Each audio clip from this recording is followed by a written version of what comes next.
do do.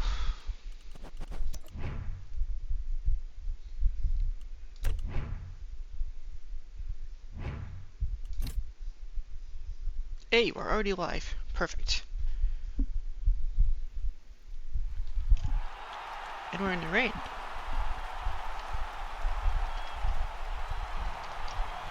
Alright, ladies and gentlemen.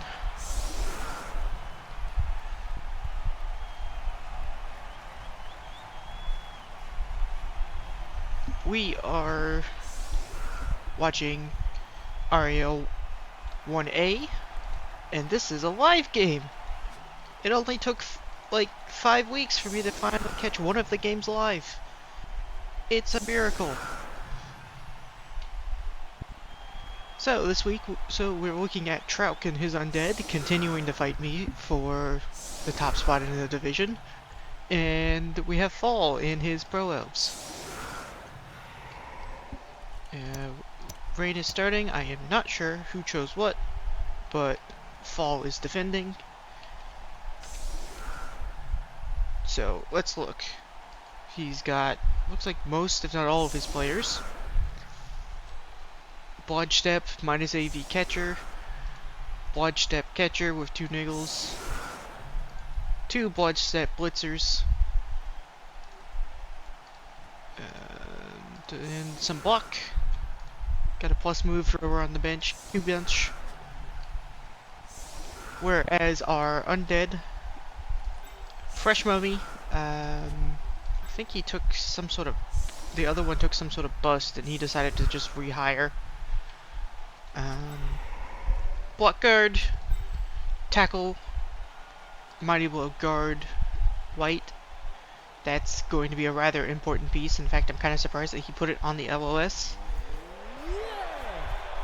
because I would rather it be like back here to blitz and then come back and be less likely to get tied up in some way. Some random zombie skills. We've got 2 dirty player skeletons, fresh white, and then 4 players on the bench. And we've started off with an injury in the very first block.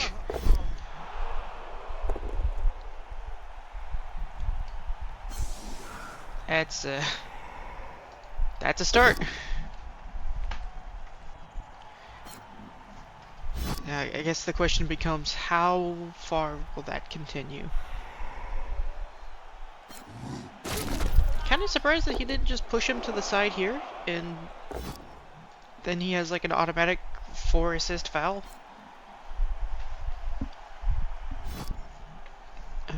I feel like I would want to continue to press that man advantage.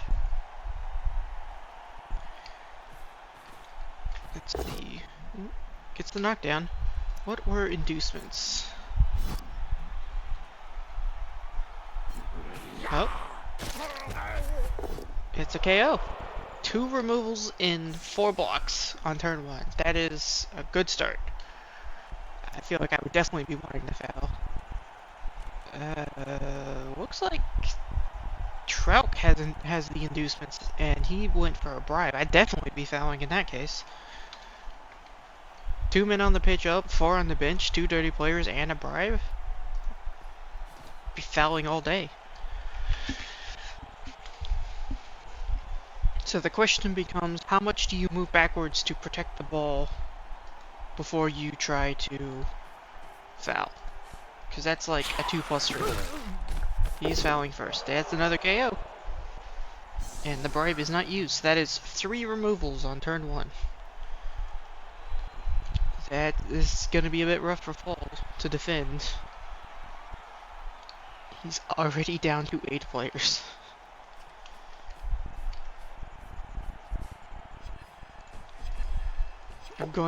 I finally caught a live game, and at this rate, there's not going to be much to talk about. Just because Fall will run out of players.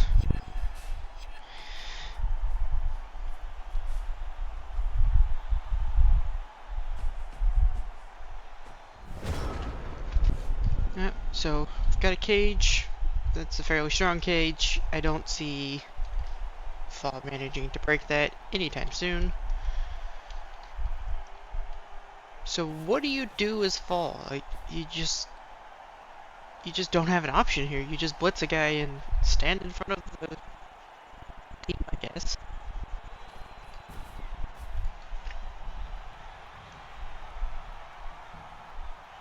I guess the question is just in what players do you open up to take hits? And I guess lineman and maybe a catcher if you want to cut off this side.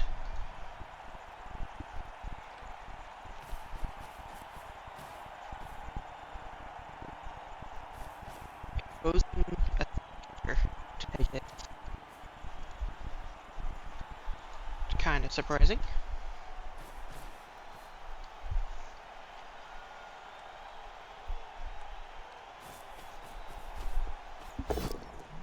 Yep, and just take your one hit and be a screen. Now, if you're Trout, surely you just take this and you just hit this catcher and bog up this entire left side of the field, right? I suppose alternatively, you could come in, you could hit this lineman, and you could put guard here, and just take control of this center position and try to bog him down, force him to make a bunch of dodges. But that doesn't feel like it gets you a foul, and I feel like I would want to foul every turn at this point. Let's go in for a 3-die blitz with a mummy. Yep. Unfortunate.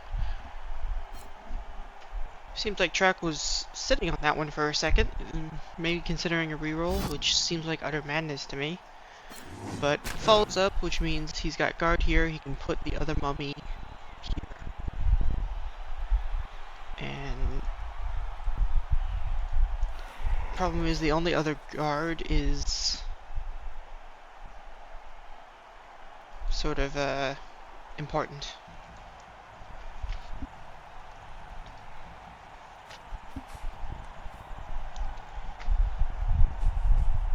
But it does look like Trout is just gonna take his man advantage and he's just going to farm a cube and slowly grind down the pitch. He's even protecting the one tackle money blow piece just because he has enough people that he can do that. Casual 4+ zombie dodge. Kind of hilarious.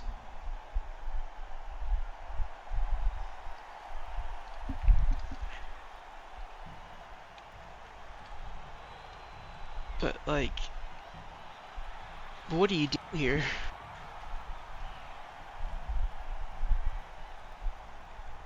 I guess you like 1-die blitz this, and that gives you a 1-die hit.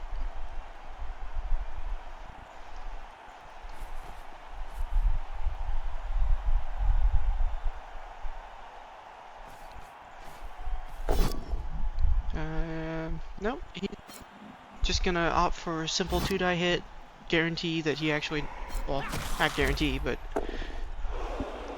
just sort of ensure a knockdown as much as possible, and now he's just gonna have to dodge off and hope he doesn't fail. And unfortunately, that's a plan that's just going to have to be repeated ad nauseum until he either falls or runs out of space.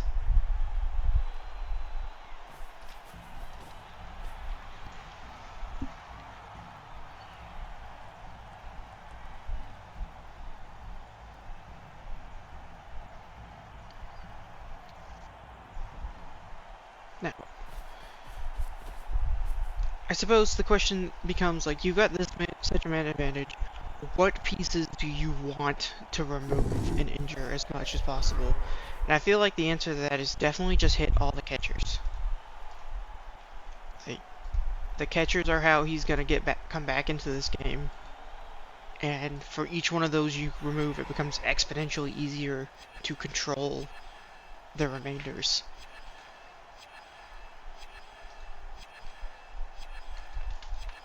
Like, any removal is good, but the catchers are more valuable in my opinion.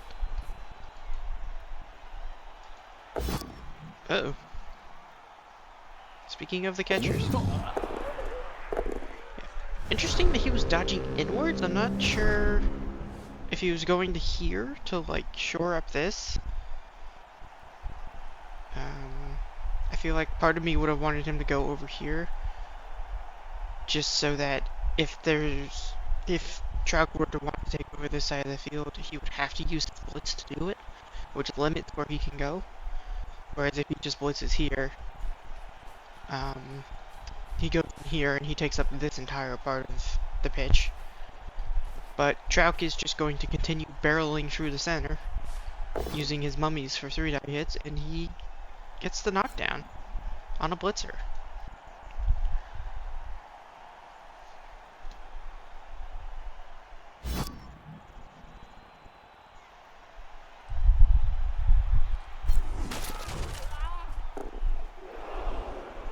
And blitzer holds, but like, the farther in you can get these mummies, the harder it's going to be for Fall to actually stand in front of you.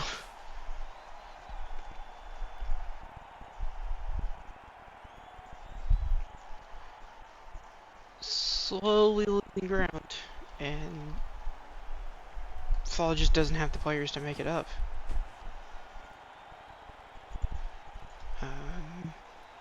I feel like I would probably foul this.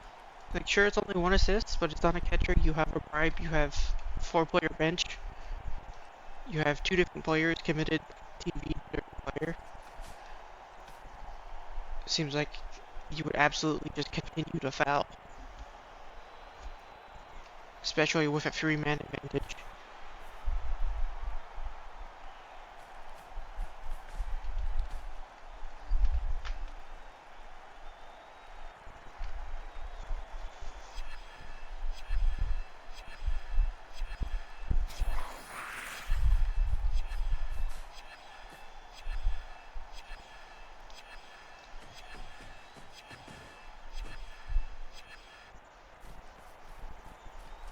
There we go. There's the foul. And there's the KO. Oh, that was 2 KO signs. That's weird. We're now at a 4-man advantage on turn 3. It's like, I think seems like it comes a point where it's like you just cut your losses and you get out from in front of him. Because, like, you're not stopping this drive with 7 players and no actual position on the field. You can chain push the ball to here, but you don't have a blitz, so it's just like you put some sidestep on it and then he traps you.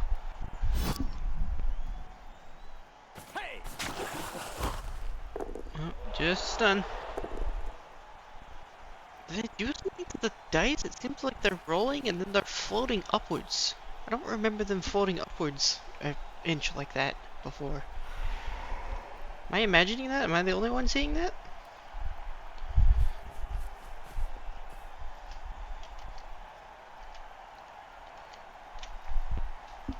And now we're just gonna play the game of dodge backwards and stand in front of him.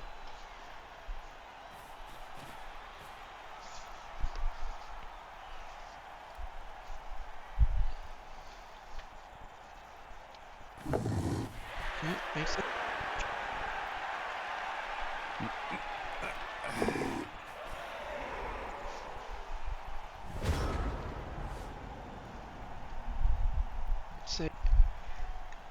So the question becomes for Fall, like, can you apply pressure with 7 players? And is that pressure going to be worth what you're receiving in return? And I feel like the answer in both cases is no. So I feel like the play is you just get out from in front of him and force him to move players backwards to deal with you. And that limits him both in the ability to lock you up and in not being able to get an effective foul on you. Because huge ordering mistake, like making the ball, it just seems rather difficult to believe that Fall is going to get any play. My dude, why would you not just move the ball first?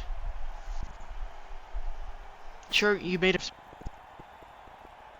but the ball is exposed. It takes 0 dice to move the ball in your cage over here and then blitz.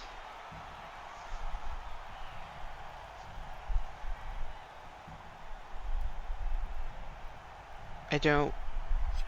That just seems awfully sloppy.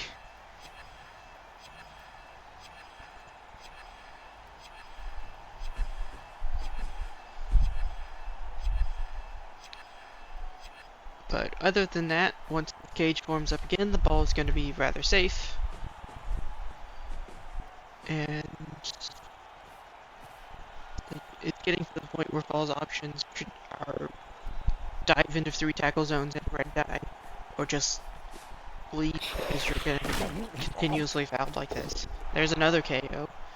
Bribe still not used.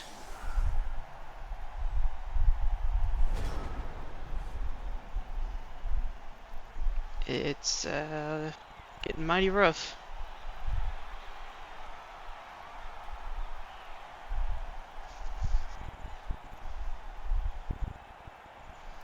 Yeah, but I mean, look at this, like, Trap is not even engaging with these elves.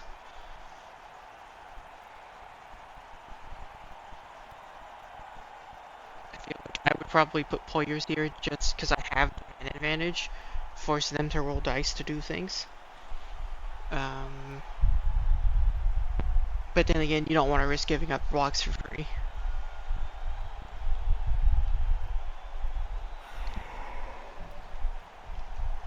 Fall seems to be puzzling over his options. I mean, you could...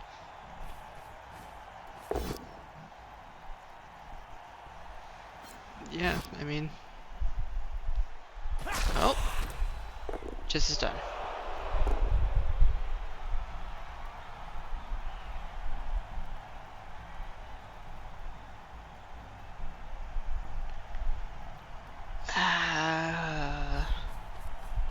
There's a small part of me that wonders if you, like, have to start fouling, but he doesn't have any, like, just standard players to foul with.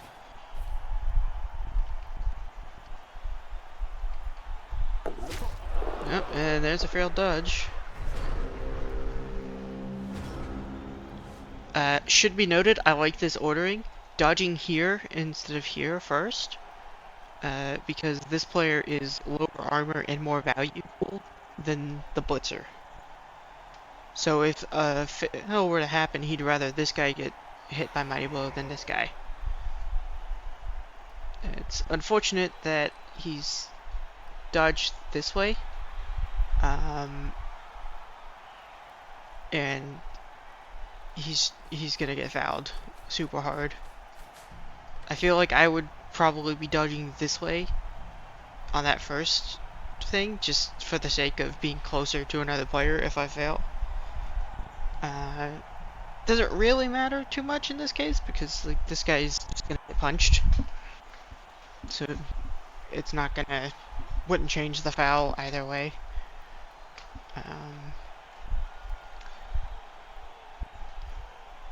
Trout seems to be mulling over what he's blitzing with. Or at least what pieces he wants to form the cage with, I suppose.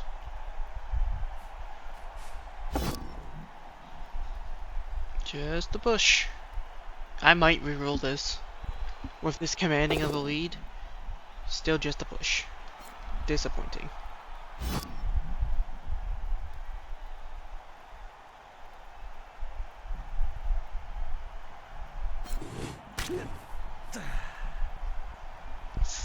blocking is interesting. I feel like I would have wanted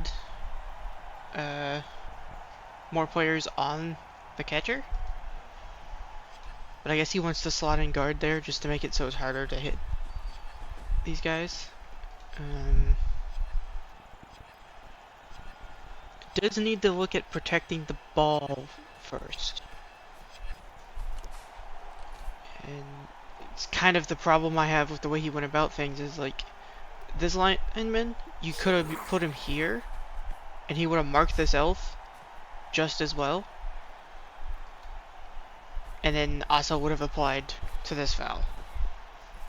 And I feel like at this point, the only real choices are how you maximize the foul. And, you know, make dumb mistakes like don't protect the ball.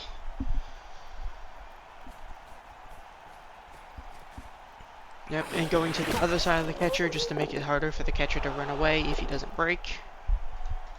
It's done though. And just a push on the blitzer.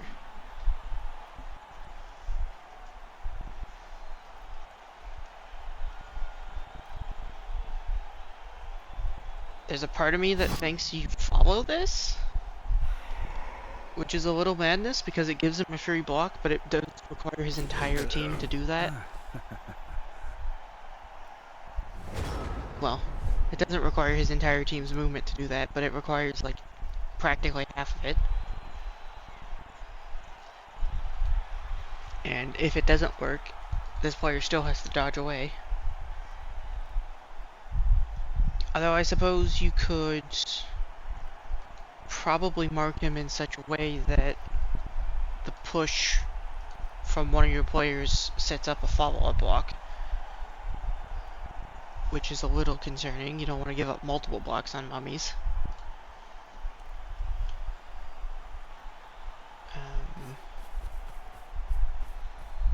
Yeah, now Fall's just coming around the back just to be annoying. Force him to have to roll dice, and more specifically to blitz backwards. Oh, he's just diving in. One dice goal. Rerolls it into a push.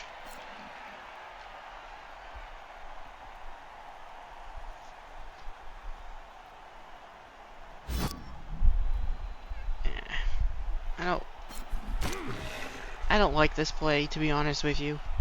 Like, sure, you dove in, that was your only way of actually getting at the ball. But, what are you gonna do if you knock down the ball? Like, you're punching him here or here? Like, you have no recovery. Even your best case scenario is like what? It scatters to this zombie and then he doesn't catch it and it scatters like here.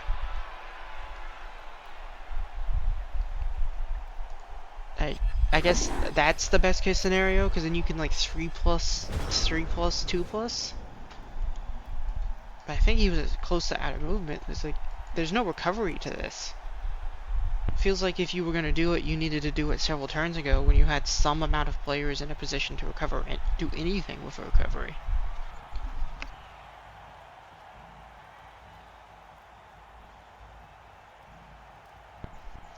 As it is, he took the defensive approach and he just lost the drive slower and then did the dive anyway. I would rather do the dive earlier in while I still have potential for recovery, because I'm in front of where his cage is as opposed to the side.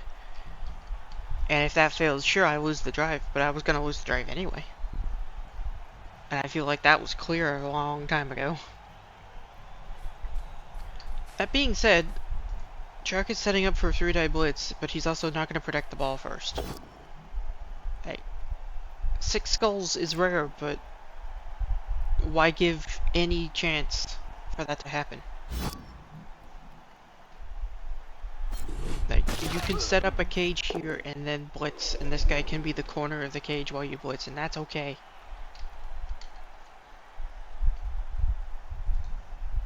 You don't have to blitz to clear space in this position before. Also, I wouldn't be hitting this lineman. I'd be hitting this catcher. This catcher is so much more important than this lineman. And also he's AV7 plus. Like, hit this guy with Mighty Blow Tackle, foul him.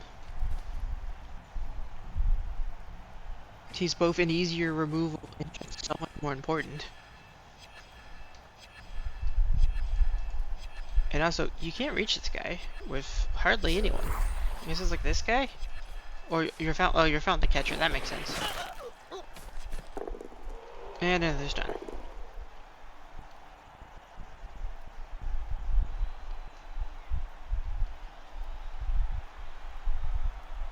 I don't know. I still feel like I would rather just taken up this position, hit this guy, and fouled either one of them.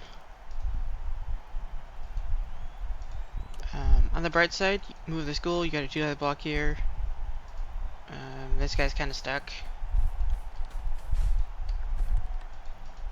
Guess you can dodge him off on a 4+ and hope that's fine.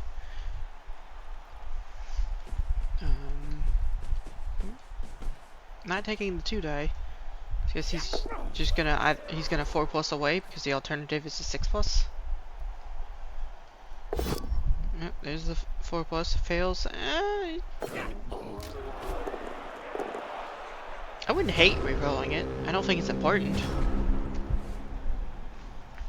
Last action of the turn, but like, and you've got, I guess you got plenty of zombies, so even if he was removed, it really doesn't matter. May as well save it, especially because you can use multiple rerolls a turn now.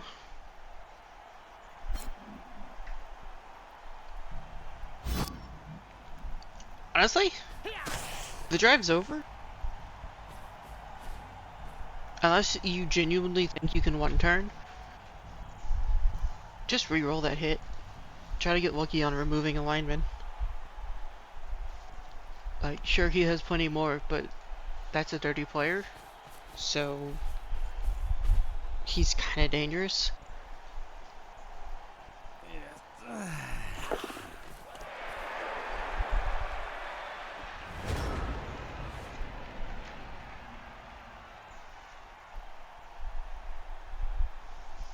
And now Trout has the ability to hit literally any piece on the field that he wants. So I guess we'll find out what his target priorities are.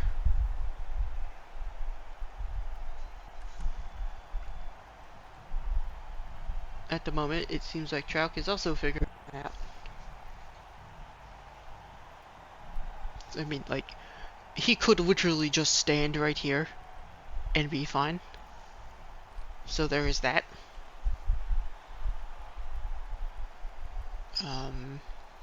The only slightly concerning thing is that to blitz with tackle, you have to open up your cage, and if you quad skull that, then you're just really sad.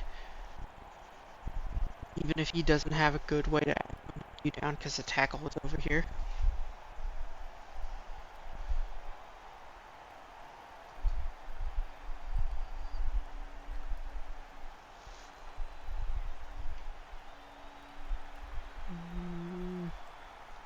Chuck? There's not a lot of decisions to be made here, my friend.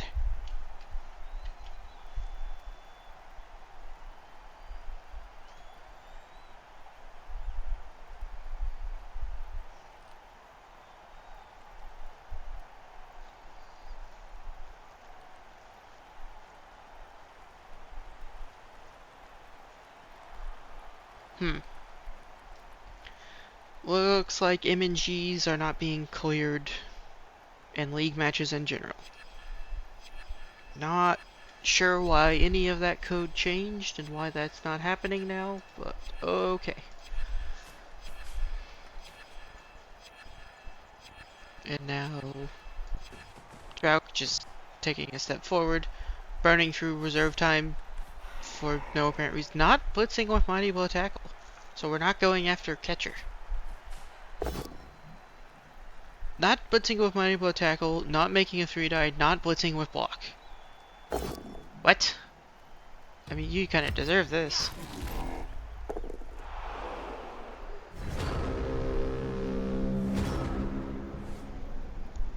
I mean, that's just kind of silly.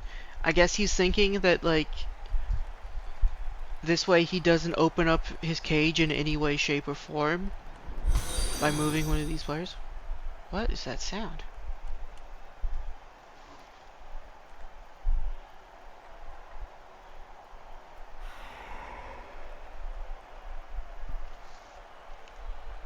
Ah! The follow! That is both a disturbing sound and incredibly small. Alerts. Let's make that box bigger and see if that fixes that.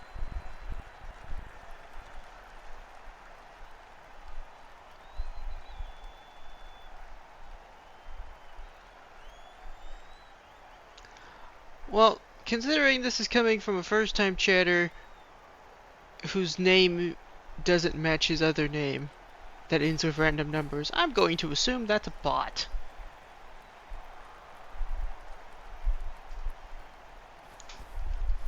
Especially because, let's be honest, no one enjoys my streams. But thank you very much for the follow, Mr. Bot.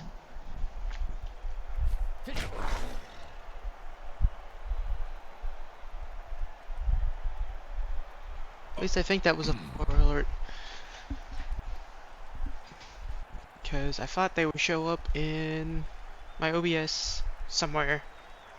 They do not.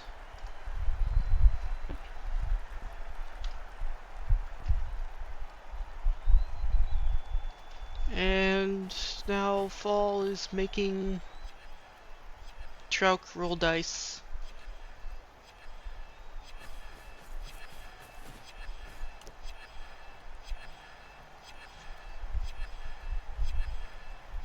But I mean, this isn't particularly hard to clear.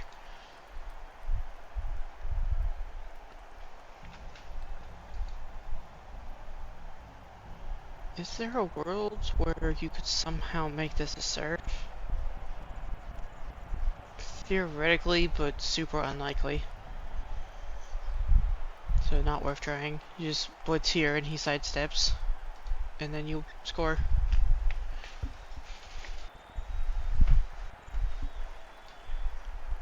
But hey, if Fall is making him roll dice with the ball, I'm not really convinced it's worth it at this late stage, because it's just opening up the more box. But we'll see.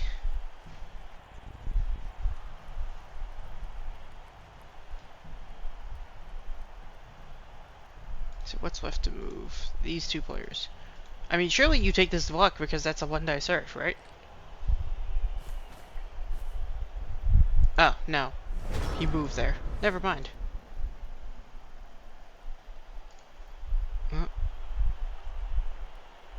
The path is clear. Easy blitz.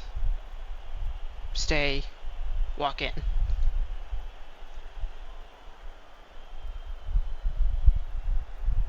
Five, six, seven. You could even put this guy here, which clears the path for the mummy to 3-die. Oh, you just get the knockdown.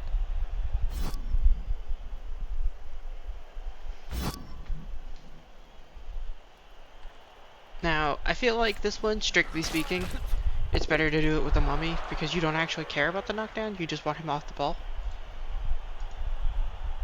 No break, which is kind of disappointing though. And now Trout is thinking about additional hits, because he has a reroll. I think that's madness, personally. Yep, and he just runs it in. Fall, once again, the god of KOs, the KO king, gets 3 of his 4 back on the first roll.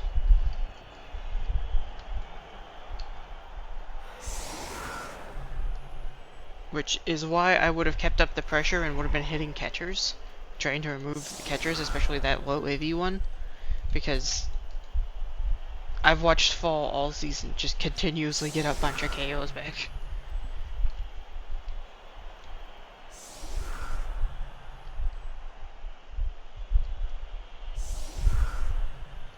Now, Trouk is gonna set up for one turn defense.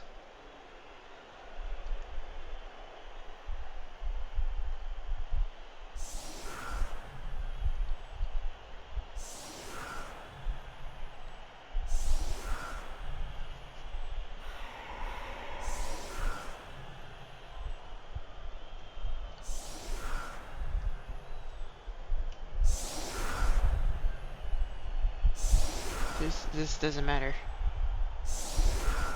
None of this matters. He could go to literally any of these squares. Like, if you want to take the ghouls off, but like...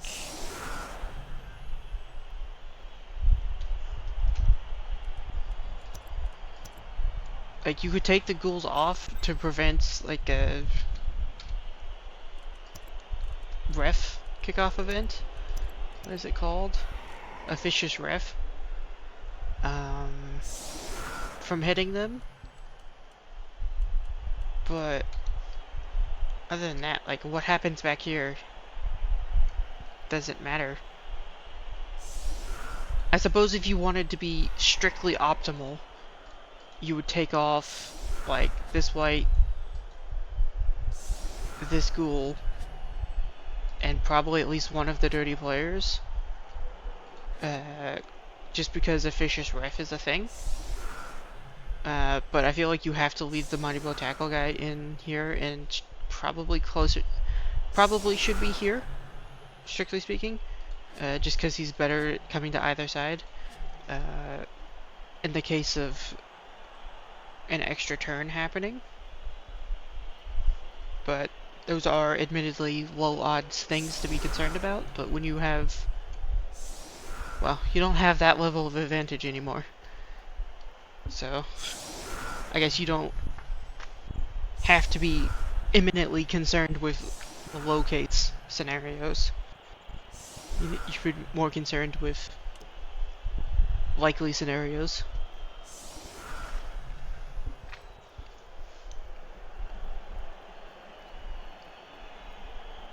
But I feel like putting these players closer together guarantees that guard applies on this lineman. Also, strictly speaking, shouldn't you be setting up over here? Because this guy has guard. Because you can blitz from this square, regardless of what you do. Right? 1, 2, 3, 4, 5, 6, 7. So, strictly speaking, this guy has guard. So doing this exact same thing, but just over here, is objectively easier. Again, minor thing, but the minor things are the stuff that can make the difference in doing the minor things consistently correct, is how you win in the top divisions. Which is why I YOLO out of REL 1 into 2, back into 1, because I can't play consistently. Because I get bored and I do dumb stuff.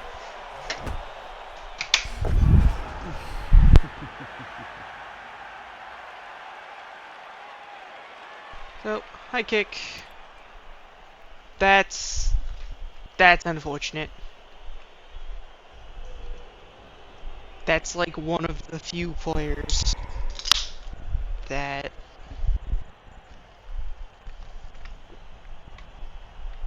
it's one of the only players that he can't have catch the ball. Yeah, he's annoyed. Go Trouk! Woohoo! Celebrate Trouk!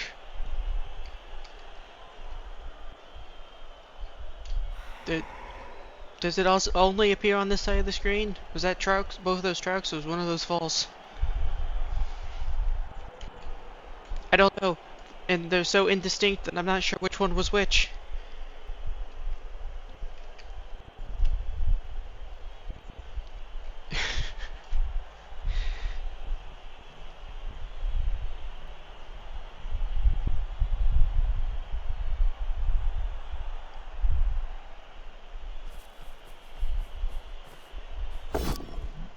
Yep, and now we got our block.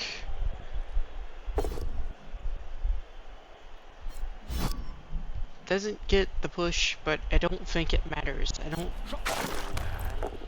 There was no way to fix this. Because this was the guy that had to... This was the guy that had to hit the player anyway. He had to start the chain pushing.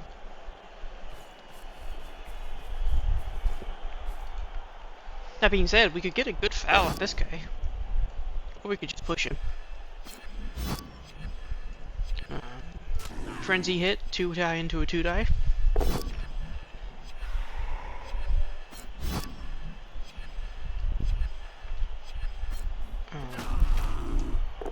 Strictly speaking, Frenzy probably better. Like, what are you gonna do? You're gonna pass with his lineman and get more SPP on him?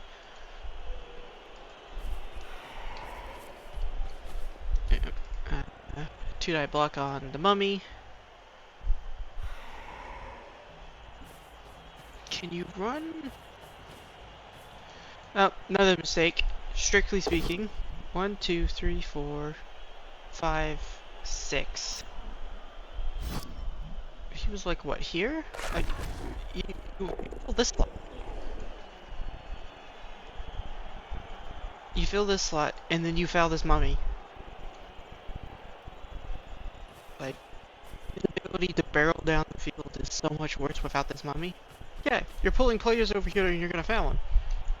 You could have had all of these squares filled. Because you could have assisted and with the block and the foul. Gets the KO. Mummy comes back.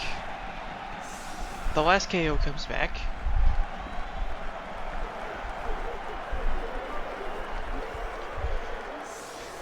So...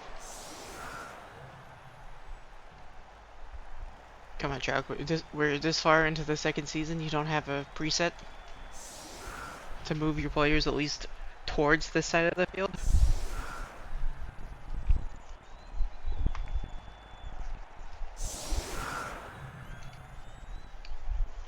So, going into the second half, Trouk is 1-0 up. We're going into the offensive drive of the Elves. Somehow, Fall still has one player on the bench. Trouk still has all of his millions of players. Hey, Black Cat. Good to see you.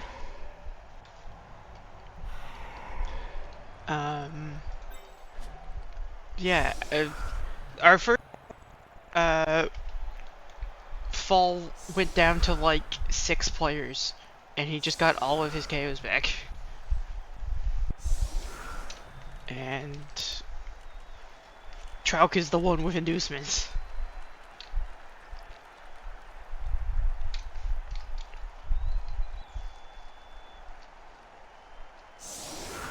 Trouk really thinking over his positioning here.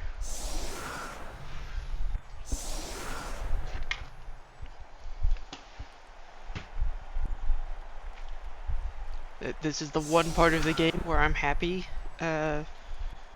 about the fact that I never catch live games, because I don't have to watch people think for 30 seconds over swapping the positioning of 2 linemen that it doesn't matter the difference between the 2.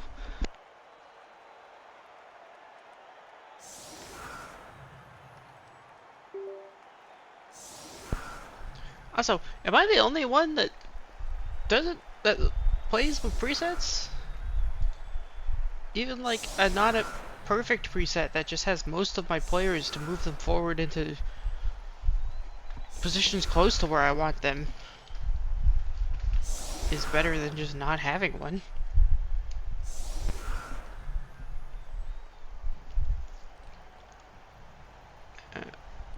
Looks like Fall's positioning just to blitz down this side of the field and get back on defense as soon as possible. Well, yeah, your injuries and MGs will screw up your presets, excuse me. But, like, only having 1 or 2 players... Oh, one less turn. I guess it's good for Trouk. Because unless Fall at this point has decided he wants a draw, um,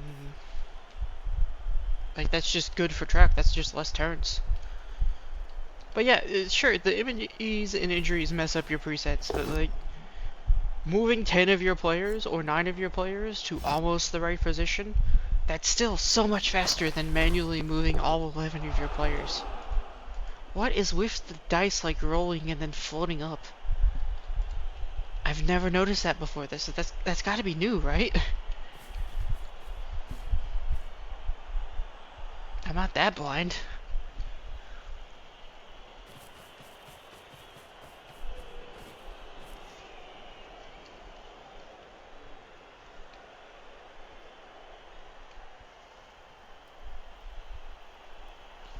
I feel like you should probably try to move the ball.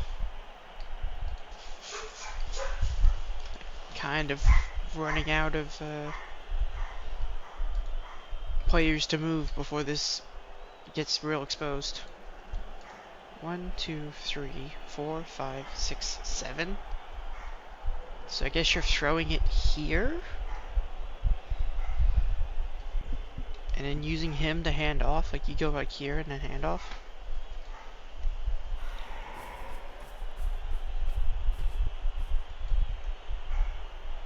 See, the problem is like putting this guy here, it doesn't really matter if the ball's down here and you don't pick it up. Like if this somehow failed or this pass fails, like this player is out of position. So you should secure the ball and then move players downfield. 2 plus 3 plus 2 plus makes it.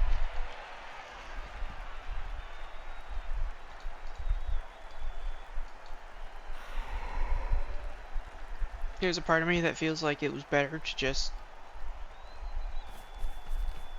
well, this 2 plus has a REBBL, so that probably tips the scales. Yeah, and okay, but like move this guy first.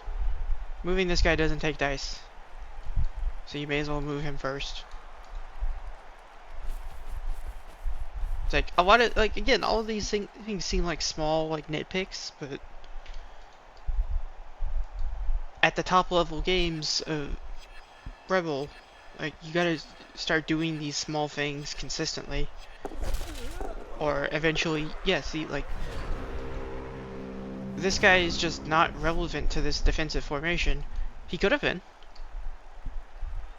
but because you rolled a double 1 before you moved him, I don't know where you would have put him. But even just wrapping him around here, like just marking this zombie, you mark this zombie, and he either puts another player here and 2-die blocks you, and then you're trading 2 for 1, or he dodges him off last play of the turn, which means the zombie is useless, and he either falls or is useless, and then you have a player over here that can run 6 squares and do elf things. But like him being here, he doesn't do anything next turn.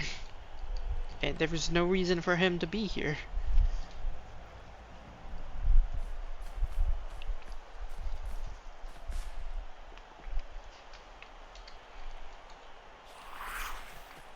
Trout just setting up to utterly murder this catcher.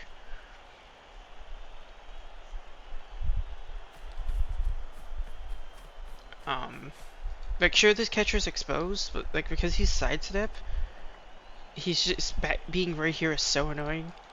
Because if you don't down him, he just goes like here or here, and it's like, well now I still can't do anything to you. Like I'm still screened off. So he's just setting up to murder the catcher. Oh. Just stun.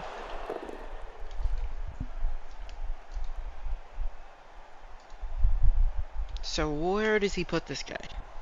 Because putting him here would be aggressive and actually trying to apply pressure, but it exposes him a lot. Like this is sort of still defensive. It's at least in the center of the field, so if Fall decides to switch sides, he can just go this way still.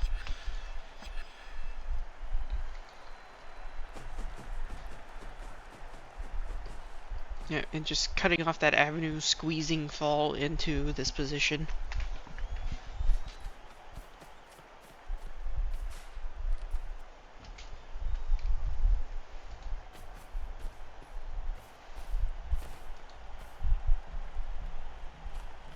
Yep, and now we foul the catcher. Die, catcher!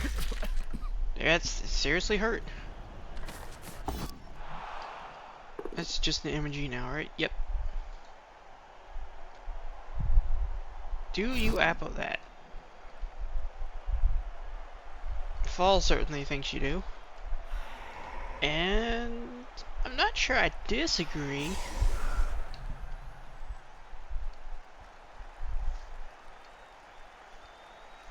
It's unfortunate it doesn't come back. That's real bad.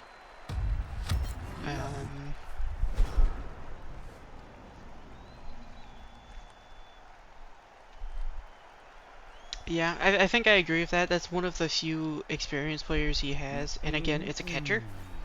Each one of these players removed makes them infinitely easier to control.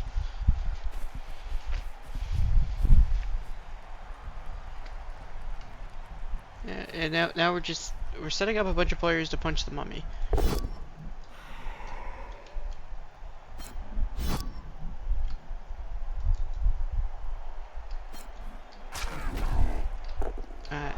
I'm stuck. Game? There we go. Nope. Anytime I press the left arrow key, there we go. For whatever reason, anytime I press the left arrow key, it just went all the way to the side. The problem I have with this is unless you're planning to score right now, like, 4 of these players are just not doing anything next turn. Also, this blitz is kind of scary, because if you quad skull it, you just lose.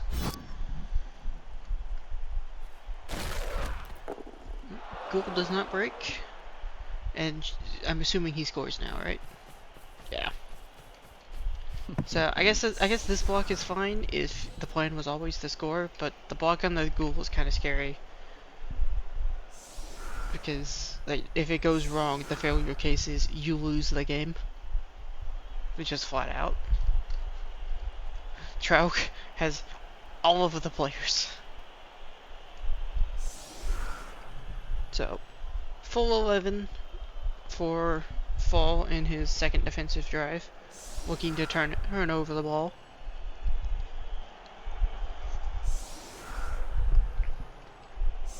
We'll see if his elves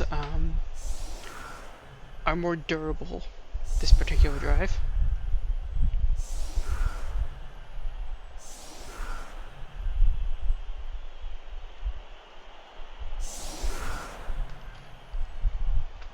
And Trauk, of course, still has literally everything.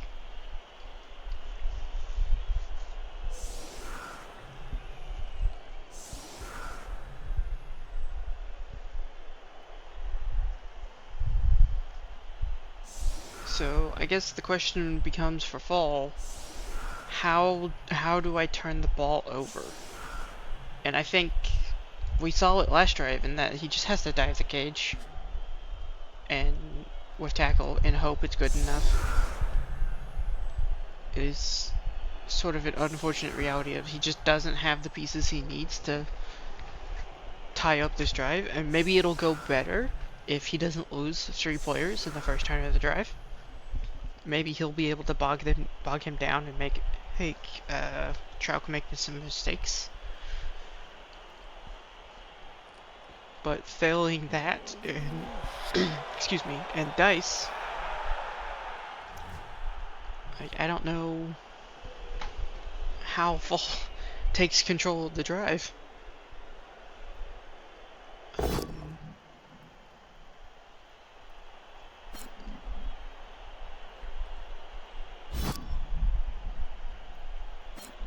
Ooh. And that's death.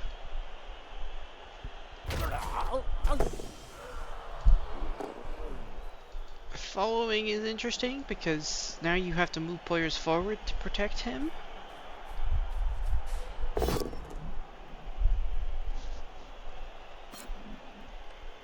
I guess his plan is the cage is like here.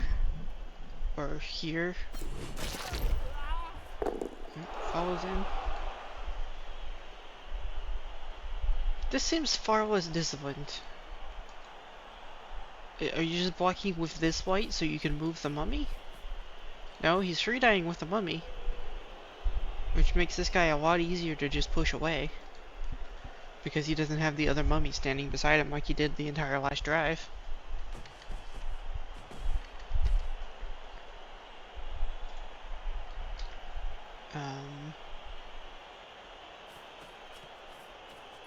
Yeah, I like this. Just moving another player back here just to be in front of the drive to the ball. Gets the knockdown.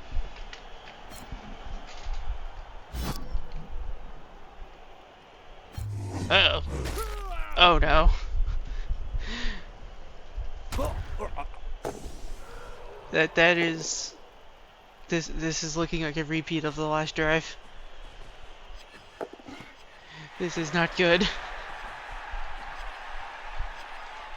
He does get 2 SPP on the mummy, so an MVP on the mummy will level him.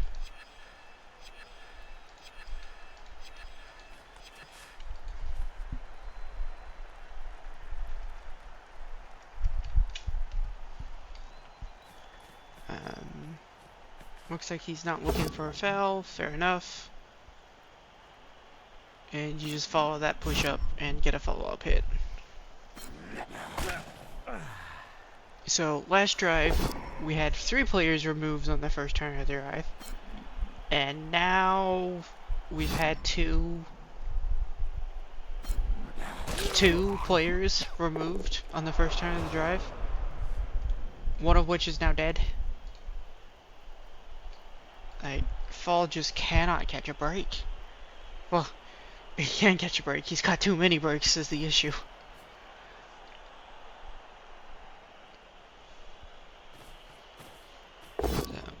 Does get a free hit in on Trout's best player. Doesn't kill him, which is unfortunate.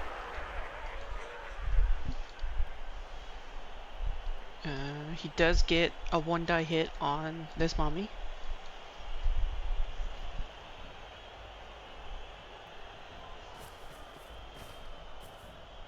Fair enough. Just he's trying to apply pressure now, while A, he still has players, but B, while the ball is back here and he's in front of it. Because if he applies pressure just now and something goes wrong, he has a chance to recover. Whereas about last time he applied pressure down here and dove at the ball, and it was like, I didn't like the dive because there was no chance to actually recover because the ball could have gone here and his players were all over here. Whereas now if you apply pressure and something goes wrong for Trauk and you get the ball down, like, you have players that can actually recover it. Also, frankly speaking, the way this game has gone, playing defensively all the way down here is you lose slowly. You play aggressively, you play for the chance that one of these blocks double quad skulls or he messes up a dodge or something, then then what happens is you've played into a win condition. But if none of that happens, then you lose now, as opposed to back here, in like 3 or 4 turns from now. Doesn't matter when you lose to me. Also, this doesn't. No.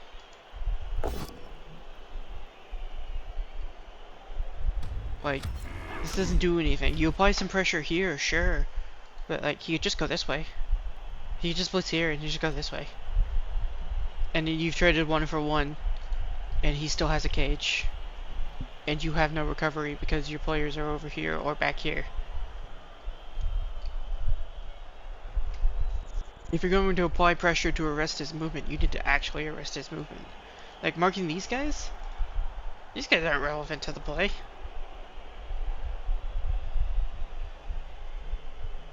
I guess if you force Trauk to go this way, these players can come this way, these players can come this way, these two come this way, and like these two are just out of the drive for the next 2 turns, but like then Trout takes over this entire side of the pitch, and what are you gonna do to stop him?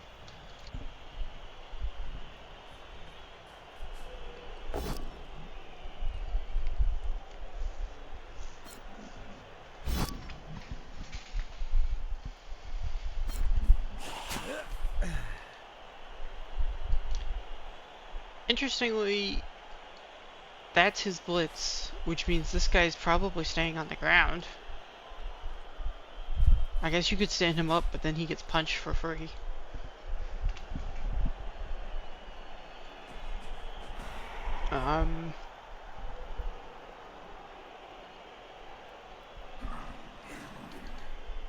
Also, the fact that he's blitzed backwards means he can't blitz this guy, which means that his cage is now based. I mean, that kind of fixes it, but it just forces him to block this guy. Oh, block is a good skill. It has provided you an additional 2-die block and a knockdown.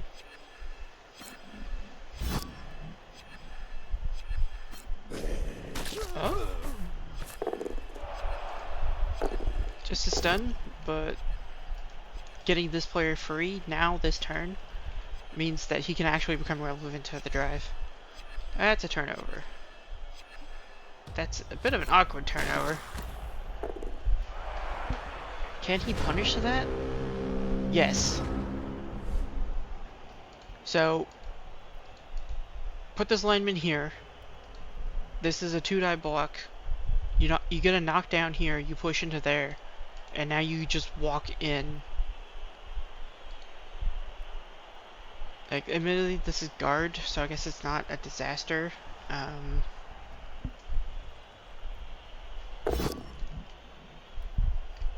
I believe Trout does jump to technically the top of the div. Because we're tied, but he edges me out. Phrasing.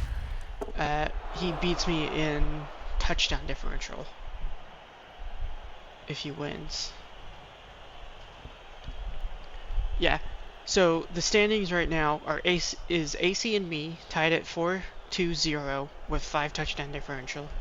Trout right now is 3-2-0 with 5 touchdown differential. So if he wins, he wins tiebreaker and goes to position 1.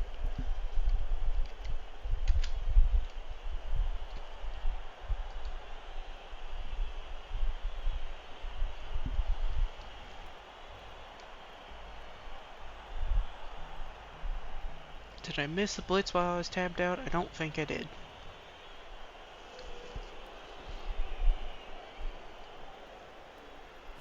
Yeah, but I think you kind of had to make that chain push play and go for broke. It feels like playing safe Blood Bowl just loses you the game. Oh yeah, this div is super competitive. Because it's just interesting because if Trout wins, that's 3 people on 14 points, and then the next closest is Tasteless at 9.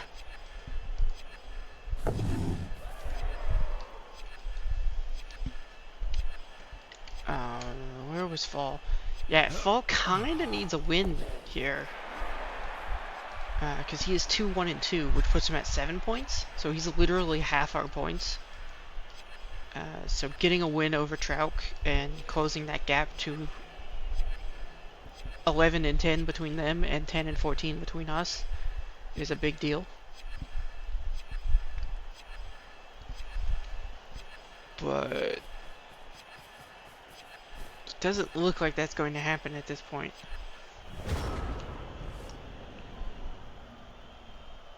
But again, he's a round back, he's a resting part of the cage. In fact, a lot of these players are tied up here. And then this is a sidestepper. This is a sidestepper. So if he doesn't get a knockdown on one of these players, it's going to get super hard for Trout to actually move the ball forward. And he needs he needs at least 2 squares. He wants 4.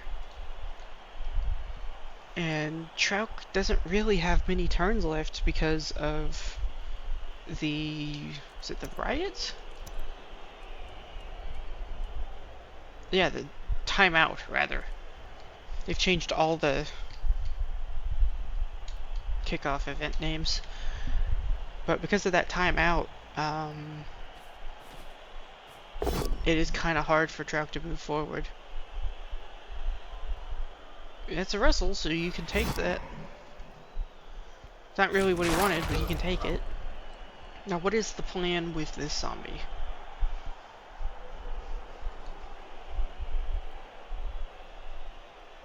Is the plan you just make a new cage? Like, was the plan you use both of these, and then you make a cage just here?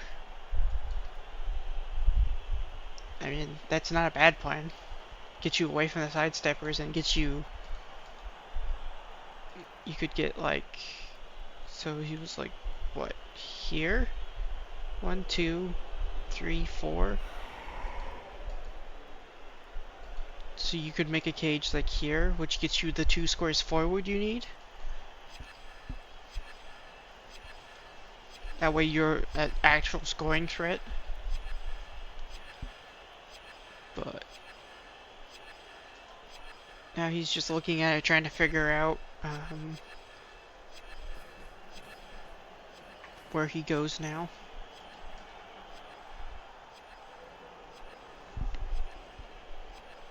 Still kind of looks like he wants to do that. Yep, here's the rushes. Is he making an eye cage?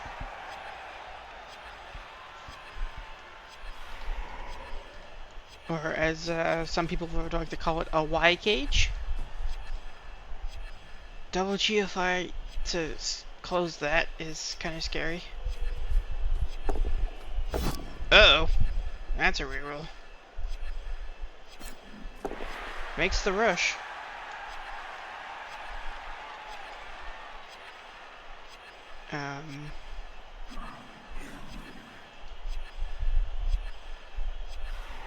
Yeah, that's kind of scary. I mean, I guess you could block here and then stay, block here.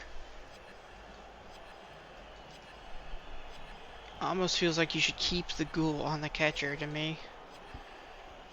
But maybe you should... Uh-oh. Does he re-roll that? He's only got 2 left.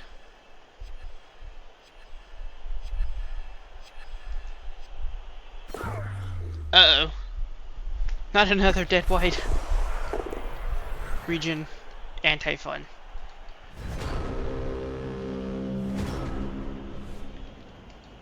So what does that stop? Well, this player didn't get stood up. This player didn't get stood up. Was this guy stunned? And this guy is still marked on his catcher, which isn't like the worst thing, but I feel like you'd rather him somewhere else.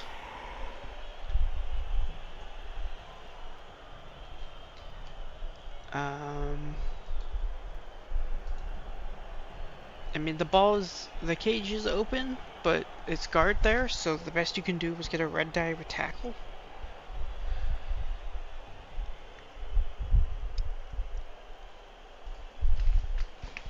Which, like, it's not good, but it's probably the best you're gonna get, to be honest. Like, you tied up his player, you super tied up his players, and this was still... He still got enough for you to just make a cage and sit here comfortably. Uses a player that here. Nope, he's not.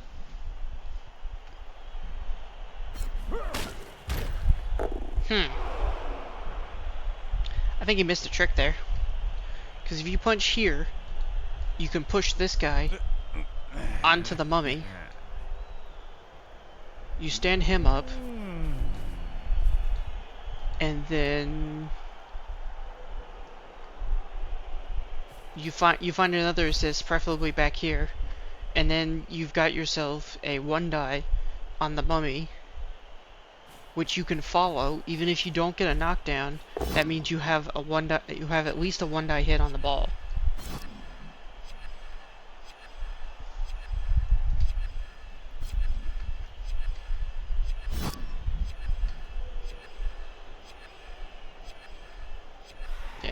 That was the better play. Is you block here, you push him here, stand him up, find one more assist. Probably would have to be here. Maybe you could find a way to get one right there. And then, you know what? Honestly, I would take one of the dodge players and I would dodge through on a 3+ to here. Then you have a 1-die hit from here. You push him into this square, and you follow. If you get a knockdown, you have a 2-die with tackle on the ball. If you don't get a knockdown, you have a 1-die with tackle on the ball. And your recovery 1, 2, 3, 4, 5, 6, 7, 8, 9. So you could conceivably, if it scatters this way, get the ball and move the catcher like here and toss it to the catcher. It's not an amazing recovery, but still, getting the ball on the ground with this many players sort of tied up out over here, that's a big deal. But sadly, not happening. On the bright side, he has managed to tie up a lot of Traux players, which means it's kind of hard for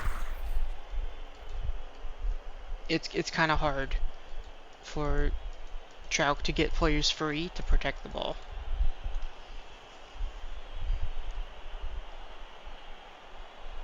Kind of feels like he's gonna be reduced to just a sideline cage. That's the block player, so you can still knock him down. You're kind of in your own way a little bit. But I guess you can move this zombie. I guess you go here.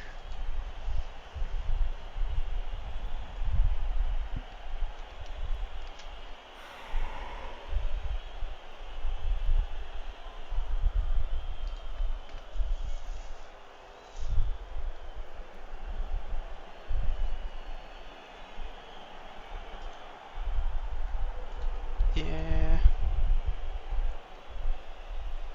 Protecting this is just gonna be rough. Gets a knockdown. Is he just gonna like make this the cage? Put the mummy like here, or here? Put the mummy here. Put the ball here. Follows that, so I don't know where the cage is going.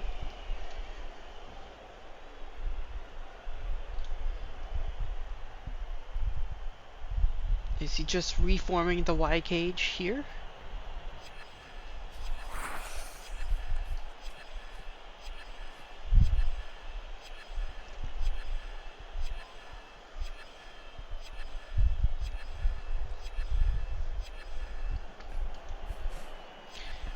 I don't like the position Traux is in, just because it's like, it feels like the safe move is for him to walk backwards. And he's only got 2 turns to score.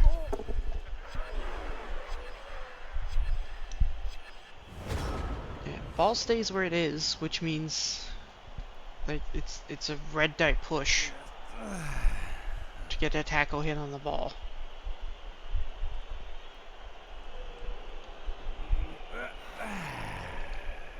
And 1-die here, if he gets a knockdown and follows, then that becomes a 1-die.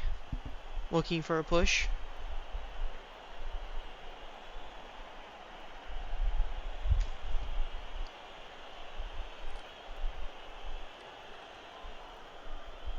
Yeah.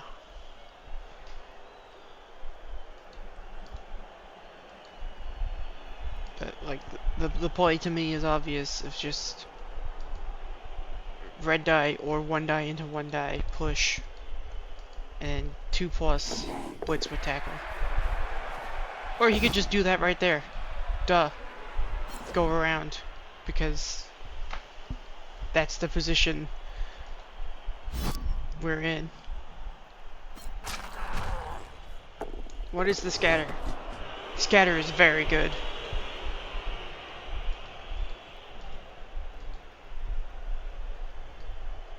So unfortunately the blitz is used.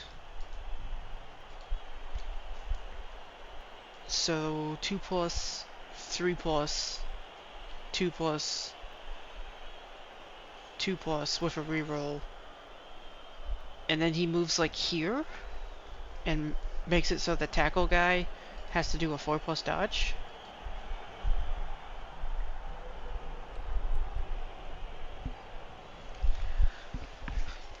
How does Fall capitalize on this? Because that's a really interesting scatter.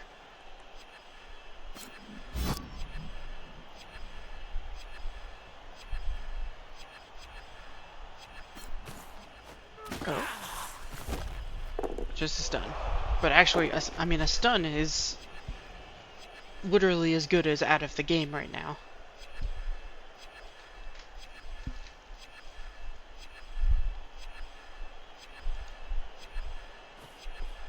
Okay, so just freeing him up to move him downfield so that you guarantee to have a scoring threat next turn if something goes wrong.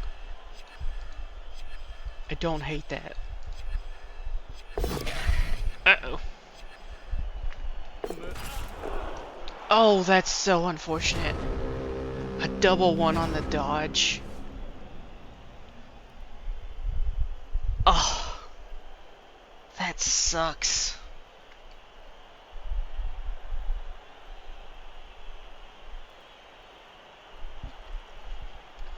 That's just the worst. He's finally managed to pop the ball free and has a play to get the ball downfield, and he just double ones it.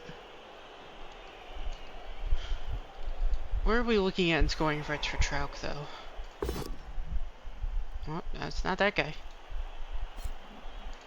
Not this guy. This guy's down. Is it only this ghoul? 1, 2, 3, 4, 5, 6, 7. Go for it. So he can exactly score. So I guess the blitz has to go here, but the tackle guy is still tied up. And so what do you even blitz with? You have to double GFI to blitz there?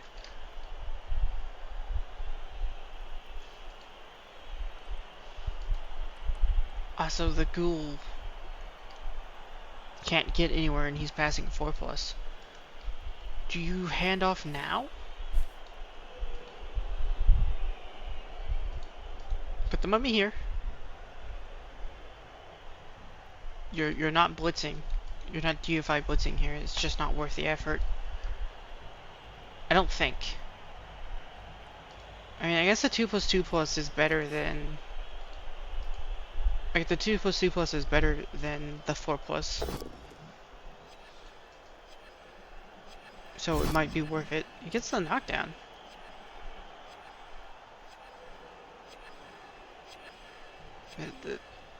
Where you step to really doesn't matter, my friend.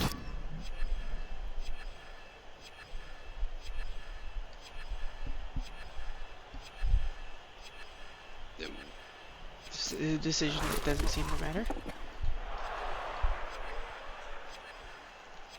So 3 plus 1, 2, 3, 4, 5, 6. I mean, a 3 plus is better than a 3 plus and then a chance at the knockdown is probably better than the straight 4 plus handoff.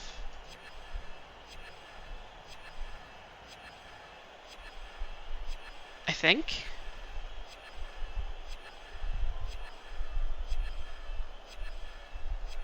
I would have to run it through the action calculator. What?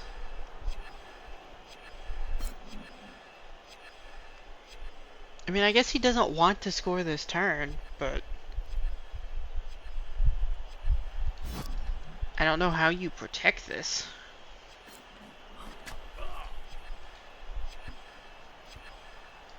I feel like I would rather give Fall the chance at a 1 turn than risk him pulling elf stuff.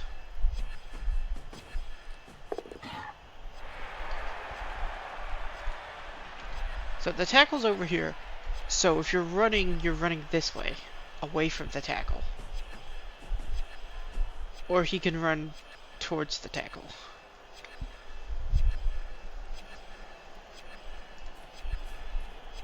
And then make the tackle's ability to come this way towards him better.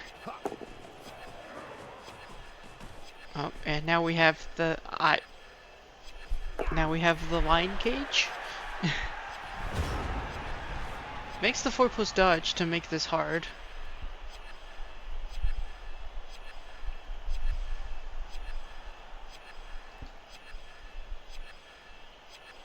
The heck? Is the red timer going to end? Did Trout literally run out of time? Trout literally ran out of time in the bank and now it hasn't ended the ticking? Is that a thing? Why is this a thing?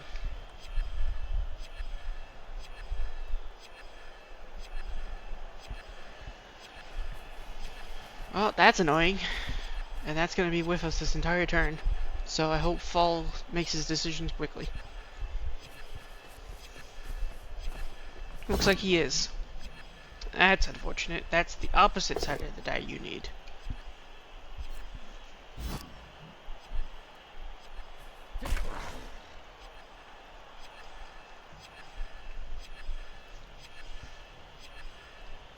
Well, now the play is to put as many elves on this ghoul as physically possible. He has forced him to make at least a GFI. And we've seen double ones. 1, 2, 3, 4, 5, 6. So he'd have to go through. So like 3+, 3+, 2+ to go here. I think that's worth at least attempting, because like if you fail, you fall. Yep.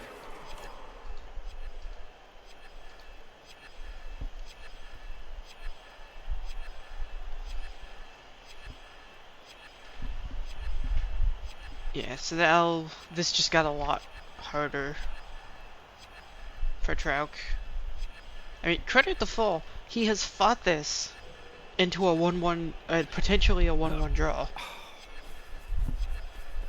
Right.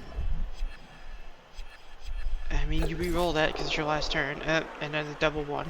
That's unfortunate. On the bright side, I'm not convinced that this runner has a significant use to this play.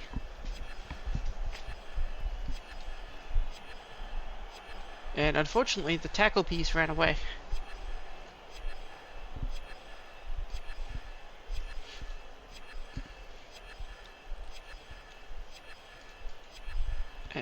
Yeah, so Trauk cannot go backwards. So he has to go forwards or he has to hand off. And the player he's handing off to is marked by 2 players. So how do you do this? I guess you punch this catcher and see if you get a POW. So that's 5 marked. Yeah, so you could technically get a 3 die, but you're closing out a lot of your real estate to do that.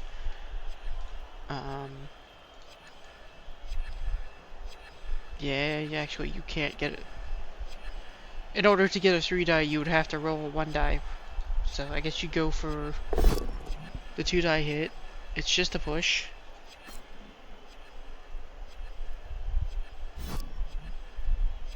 I feel like that's incorrect.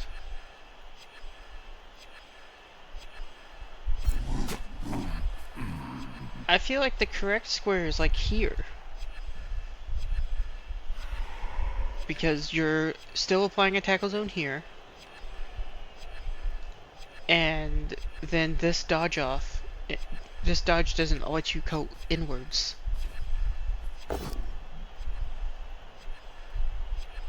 Oh, that's a block.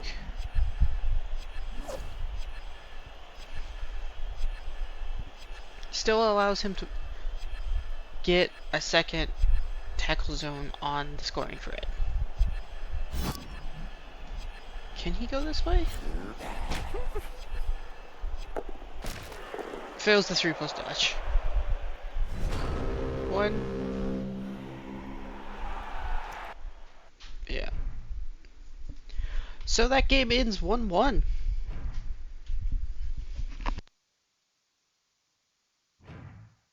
Which has some pretty significant impacts on the standings.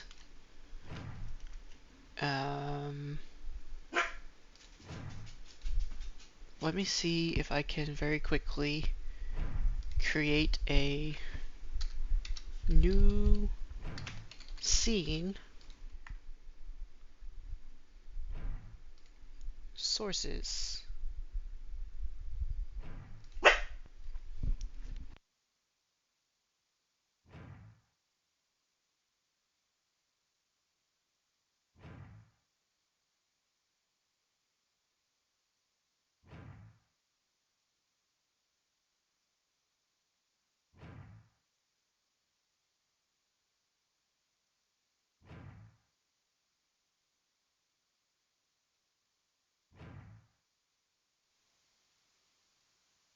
I give up.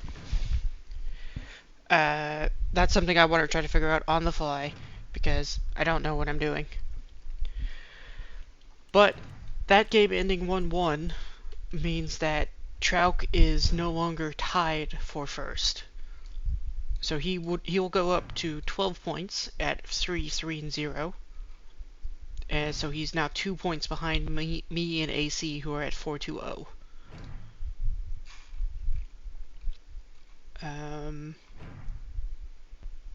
Who does Trauk have left to play? Trauk has Grunter, Jim, and Trauk and AC actually play on the final week. Hey, Trauk. That last drive was a hard one.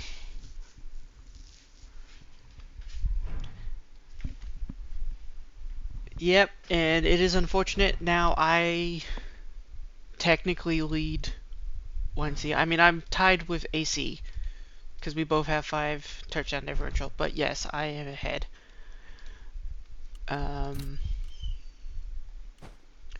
So my dog is mad. My game is not confirmed yet. But let's go ahead and get into the rest of the games for the week, I guess, because we've already seen 2 of them now. So Fallen Trauk. So the next game down the list is T-Self versus T-Mist.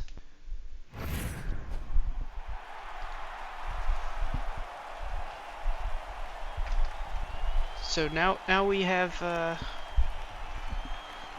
more elves and 2 people with T names. So let's see how long it takes for us to get confused, and by us I mean definitely me.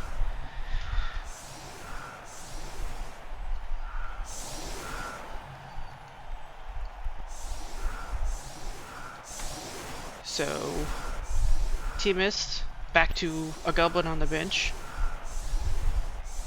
No significant changes from last week. T-Self, 1 player on the bench. I don't think anything has actually changed. Did he? I don't remember if he had dirty player. 1 player without loner from. So I don't like this. This doesn't tell me who gets it. Oh wow! One of the only block pieces for the Renegades gets Mighty Blow. That's so good against elves.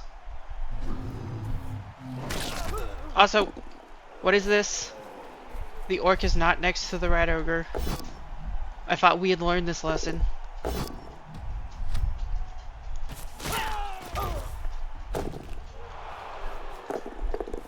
Why is the orc all the way over here, an entire square away from the rat ogre, being angry?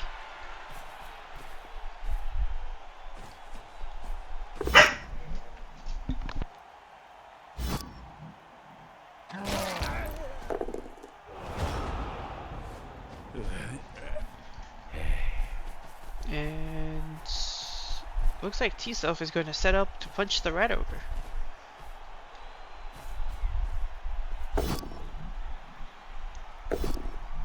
Even re-rolls it. I don't like this positioning,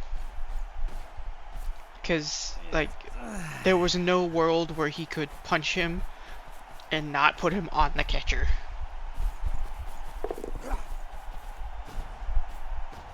Like, if he had assisted in a different way, this rat ogre could have been in base contact with 0 elves.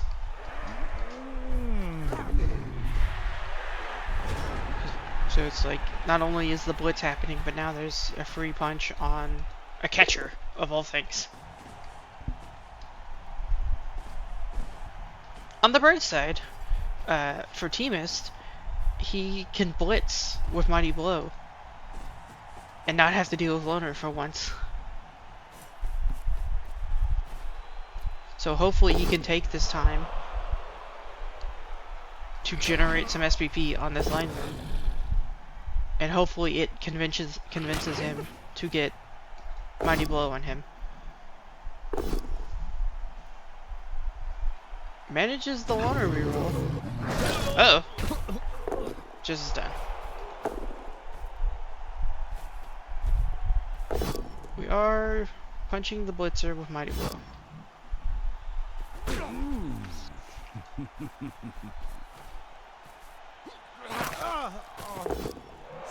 Gets a KO and a send-off. Call is not argued, and that was the cage corner. That was a cage corner. Admittedly, the ogre is here, so it's not like super disaster.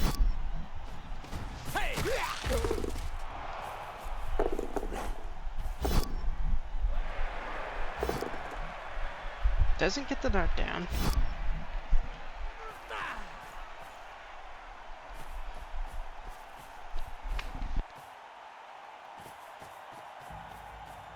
But the problem is now this is gonna happen, and like everyone is tied up and marked. It's like, how do you free this up? First action Loner gets saved by having block. Minotaur is angry and says no.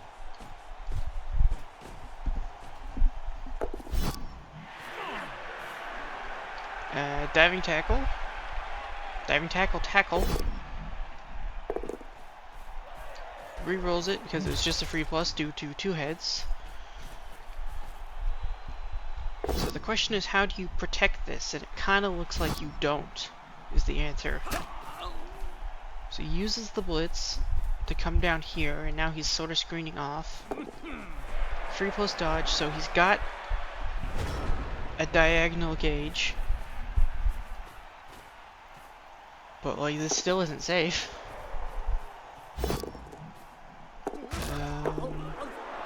That's a double one on the GFI. That GFI was to make a punch here. T-Self, you're rolling a 2+ to avoid rolling a 2+. It's a 2+ here, or it's a 2+ this way. Why are you rolling a 2+ to make a block to then make a 2+? It doesn't change anything.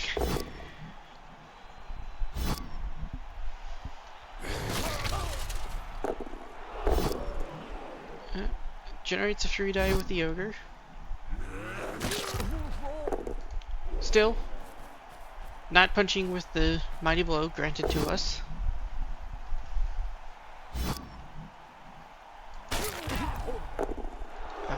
I feel like from a development perspective, like, this is just such a random lucky thing. Like, you should totally be developing one of your linemen or the orc one of you humans or the orc into like a blitzing threat. Because you don't want to have to blitz with these guys every single turn.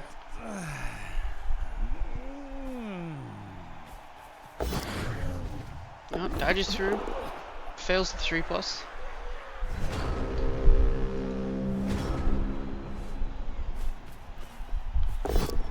I imagine T-Self is likely becoming annoyed, because that is how T-Self rolls.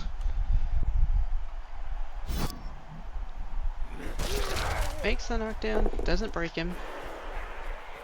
And now you just run down here, far away from any elves. No nasty elves can touch you.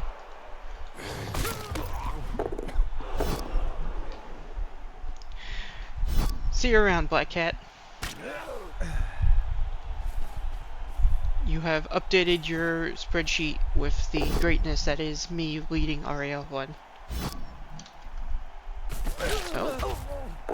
Just on the bright side for T-Self, despite the sheer amount of mighty blow, his elves are holding up better than we just saw.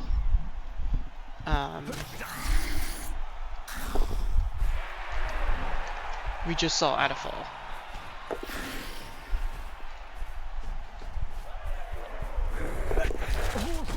And a failed dodge, because this ogre has tackle.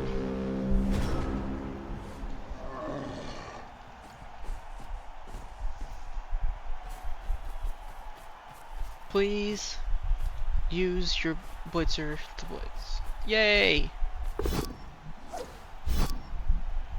No knockdown, but it does push him into the Minotaur. Ogre goes stupid. Red Ogre gets a knockdown on the kick piece. Does not break him, but he is now on 2 elves. And generates a 3 die. Doesn't knock him. It does knock him down, because the Minotaur also has tackle.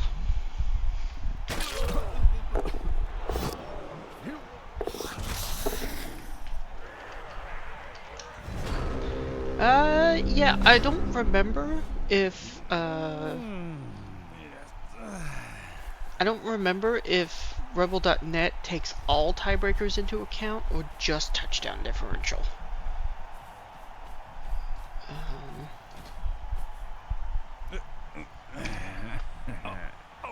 If I remember correctly, the tiebreakers after touchdown differential are overall record and then head-to-head, right? Even I'm an admin, and even what the heck just happened? I was tabbed out looking at things. So 2+ away. 2 GF. Nope, he's just marking. He just walks away.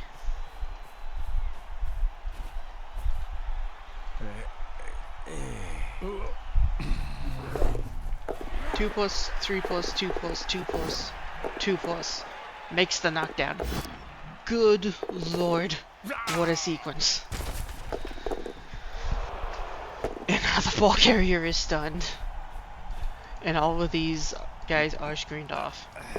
1, 2, 3, 4, 5, 6. Go for it, go for it. 1, 2, 3, 4, 5, 6. Go for it, go for it. So 3+, 4+, 2+, 3+, 2+.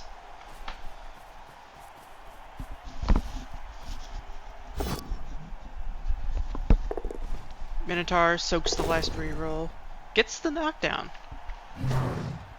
Oh. Gets a KO. So he's out, that player is out of the way. Surprised we're not just going for the ball. That block seems less important than this block, but okay.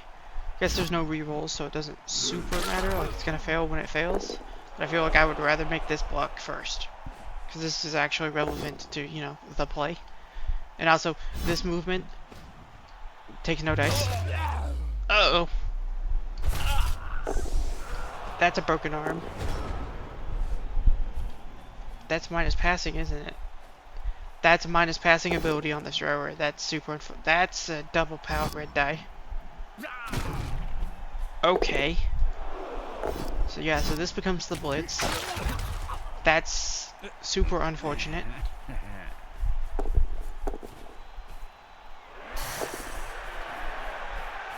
Surely you go here and you just leap. You just hop over him, right? No, because this square was a GFI and you need 2 squares of movement. So now it's just a 3+ with dodge.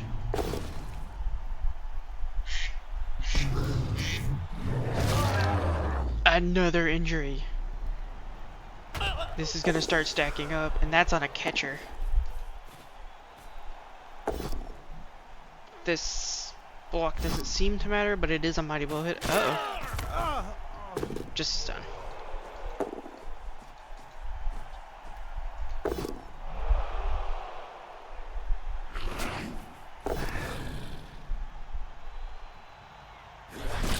I don't like making this block. I feel like I would want to do my 2+2+, or 3+ with a reroll, 2+ to score. That's a 6, no diving tackle.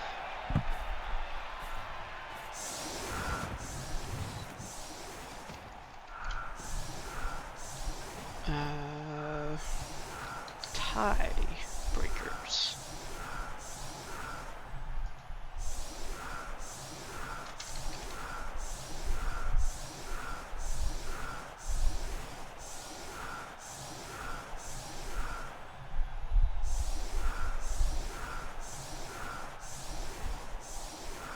Tiebreakers, here we go. Touchdown differential, overall loss record, and then head-to-head. So we have the same touchdown differential. We each have no losses. Have we played yet?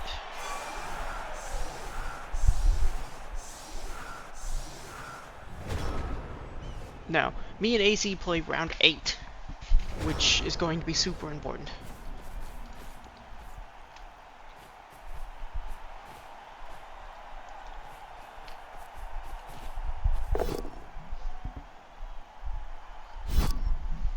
Yeah. So me and AC are exactly tied.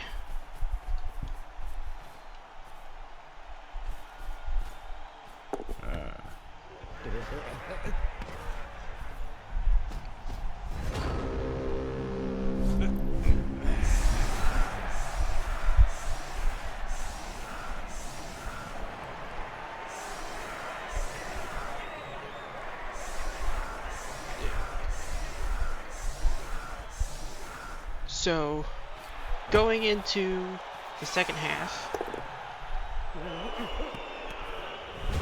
the Chaos Renegades have 1 dirty player sent off, so the Goblin is on the field. And the Elves have the Thrower injured, who's minus passing, which really sucks, who's also the leader, and an injured catcher, which gives them 3, 6, 9, 10 players. And looks like T-Self is just going for a super fast score, which I don't blame him.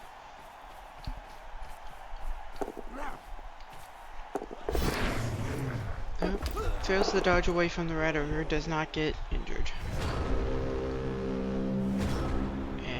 The double-layered cage here prevents the Rat Ogre from frenzying his way in. Nope. Minotaur refuses to move. Ogre does move. Wait, this isn't sidestep. Yeah.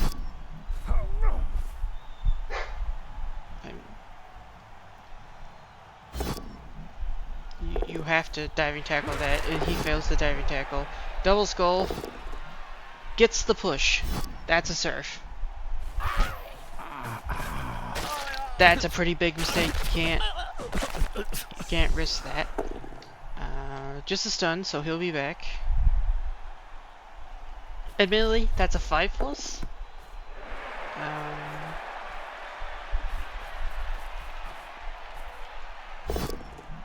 But yeah.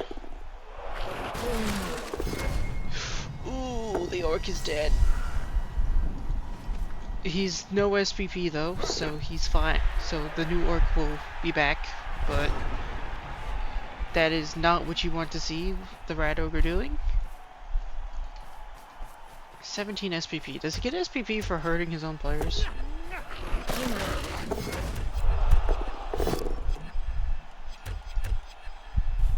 It's hard to tell. No. He does not get SPP for hurting his own players, which would be hilarious.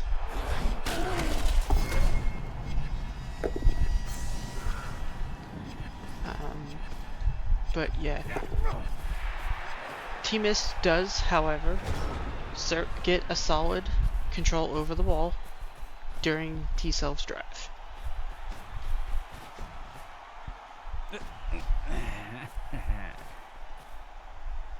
And now T-Self just marking all of the players in the cage because the cage is super exposed.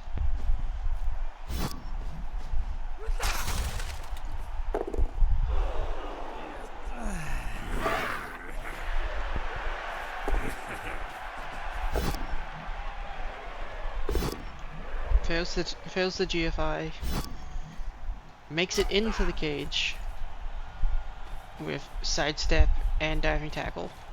Unfortunately, he only needs to manage to fill one square.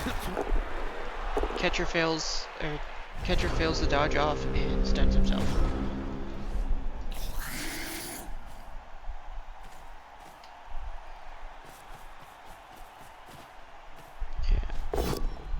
Yeah. No. No. Block here. Like, that's fine. You block here. You push this way. 1, 2, 3, 4, 5. So I guess you have to block here. He's also sidestep, which is a bit iffy. But this guy sidestepping onto your ball is not scary because you have 2 heads dodge. This guy being on the ball is scary because he's tackle and diving tackle. So you're taking this block anyway. So block here, 1, 2, 3, 4, 5. Now you can punch this guy and he sidesteps off the ball.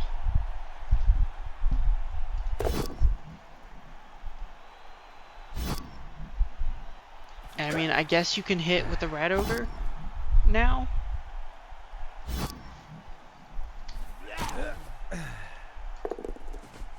But like, yeah, this guy doesn't even have guard, so that doesn't do anything. You get the knockdown eventually.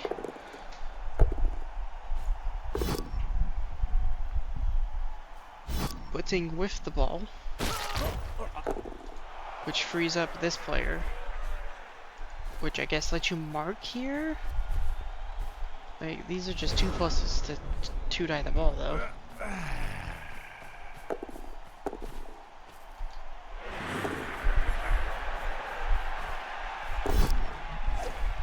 Does not get the knockdown. I can feel the T-Salt. Which, to be fair, this came off of a 5+ dodge without a reroll. So I would be annoyed too.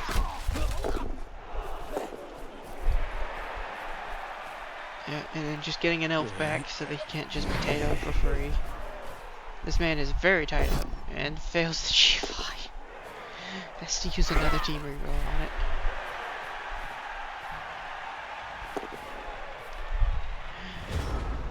So how do you get out of this?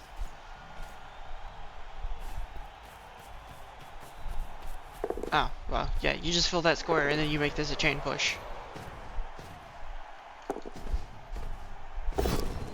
What? Why would you hit him? You hit this guy. You hit this guy, you push him here, and now it's a 2+ to walk away. Like, what is your plan? You punch it this way? No.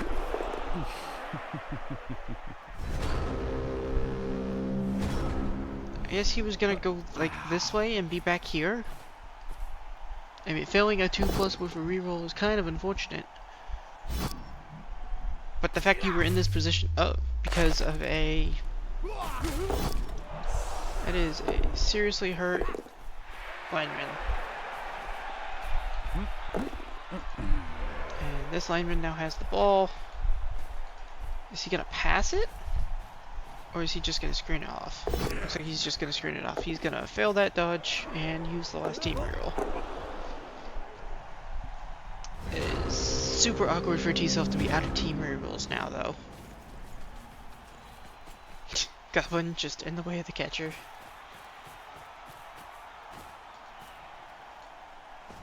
Marking multiple times doesn't matter. Just like the dodges is the same. And he has Nurse of Steel. Ogre goes dumb.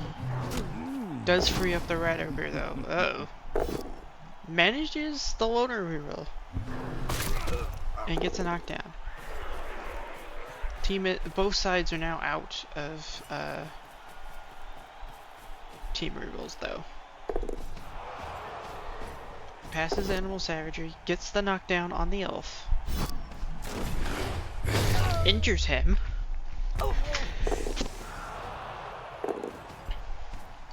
And now there's tail on the ball. The ball does not have tackle. And there's no... the ball does not have dodge. He has enough players that he can make this a 2-die blitz. Uh-oh.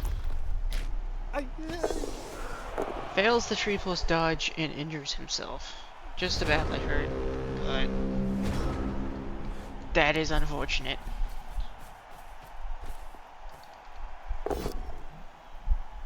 And now you're gonna get surfed by a goblin. Is that the last catcher? Oh, no, that was a catcher. No, that's a blitzer. That's a blitzer. Is that the last catcher? It is. This 1-die is actually pretty important. There's a part of me that honestly feels like I might do this 1-die before the pickup. They're both 3+. But he gets the surf. There are no catchers on the pitch now.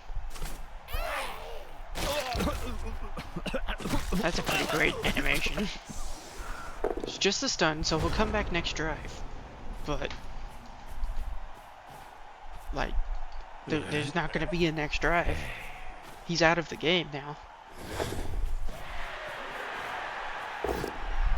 Makes the dodges, makes the knockdown.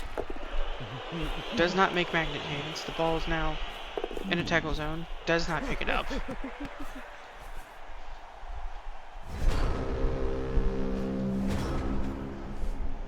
And now all of these players are all free to come move and become relevant. This player just doesn't matter.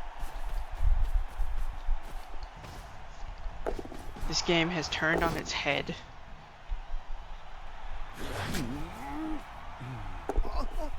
Does not magnet hands, but the ball is now free, and that blitzer goes to the ground.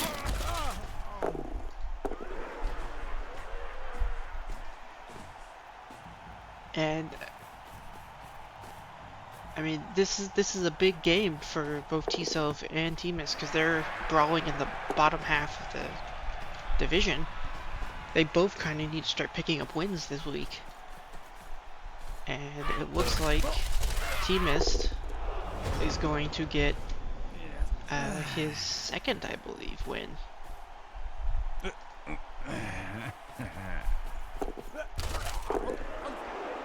Rip.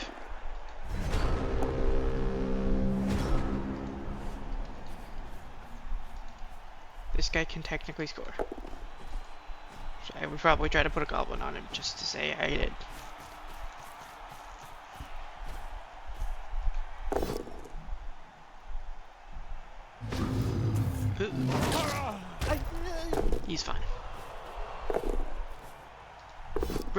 punch.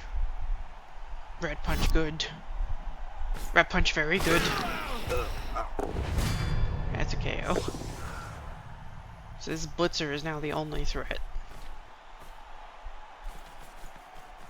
And he's gonna be stomped on.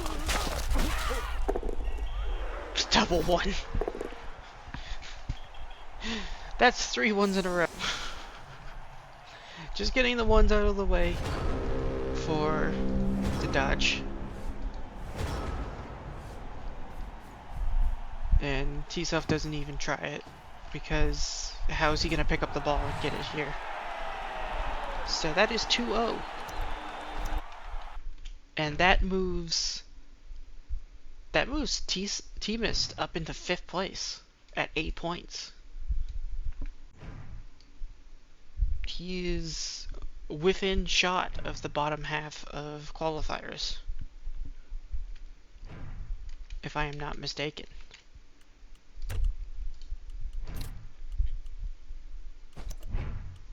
That's a big game for him, and really unfortunate for T-Self.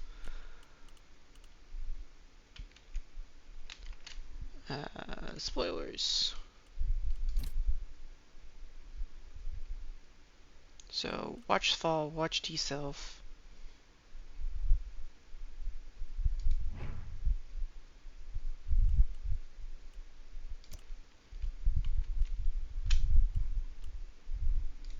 Our next game is Gems Rats versus Tasteless's Dwarves.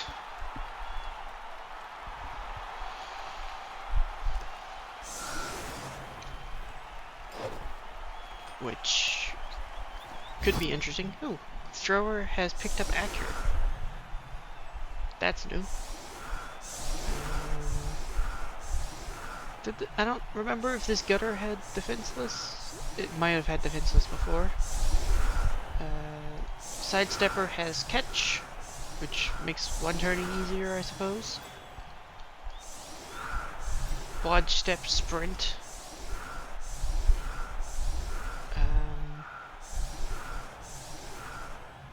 I feel like we did not see a Gutter with this many skills last week. Unless I am mad. A Fisher's Ref?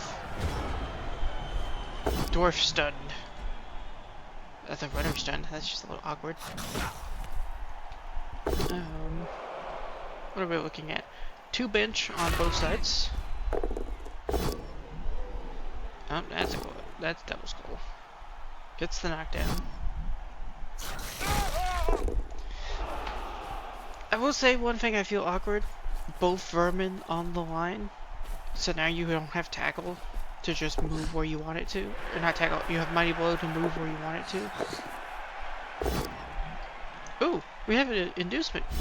We have Griff Overwalled. Strength 4, Agi 2+, Passing 3+. I wish this card would stay here. And that's what? Thin, Dodge, Sprint, Sure Feet, Block.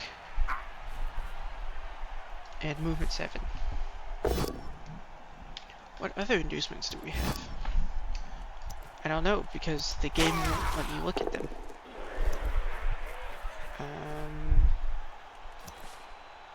Game, please? I hate this. Every time a movement happens, it closes the menu. Looks like that's it for Tuesday food. That was all they could afford. So what are we looking at in this mess of skills? That's all the same as what we saw last week. I think there might be one extra guard in here somewhere. I could be wrong.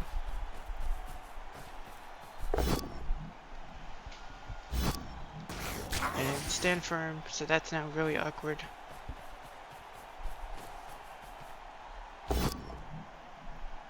Uh-oh. Ow. Oh, that's so bad. That's an instant apo. Losing the Storm Vermin to your own Rat Ogre is super sad. And then, double skulls. Makes the one reroll at least, but...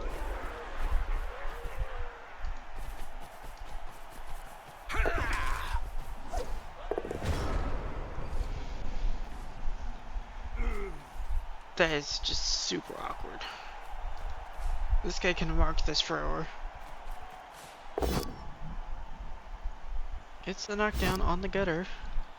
Doesn't break the gutter. But this is guard, so that moving in, he still provides an assist.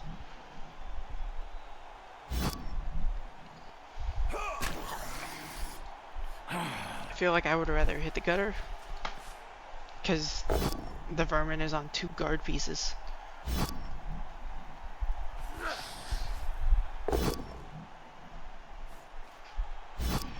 Don't knock down the rat ogre, which is unfortunate. I 100% would have followed that. You follow that, and then you have 2 players on this gutter runner, which makes it super hard for him to just throw the ball to him.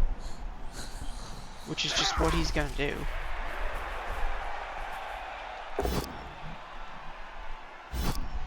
Gets the knockdown there. Gets the knockdown on Griff. So I guess the ball's going over here.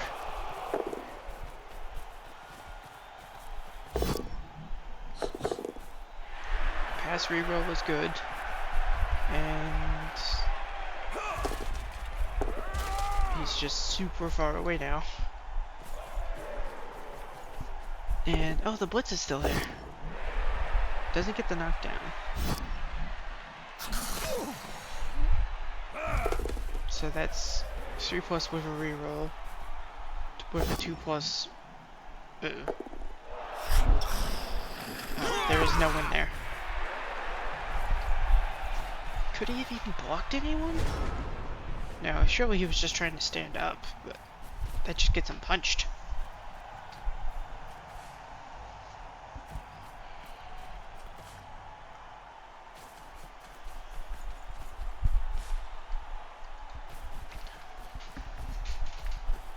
And then just Dwarf's positioning in case of failure.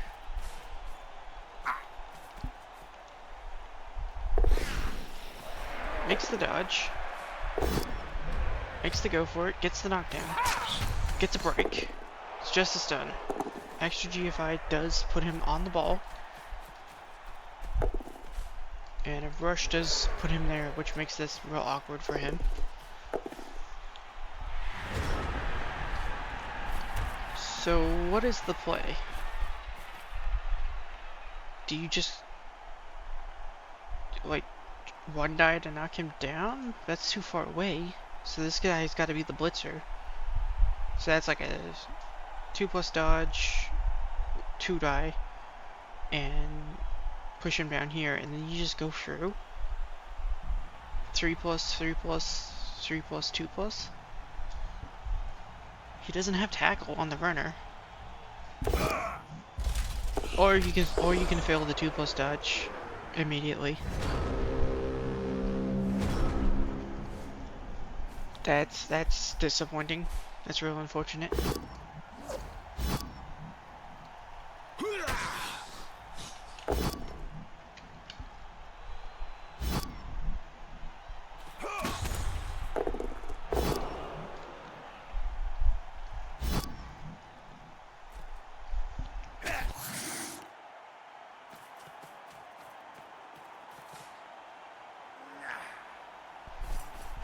And just moving Griff up here, just so he's relevant. And you pick him up, and now you've got yourself a sideline cage. And you've caged the enemy thrower. The reverse cage.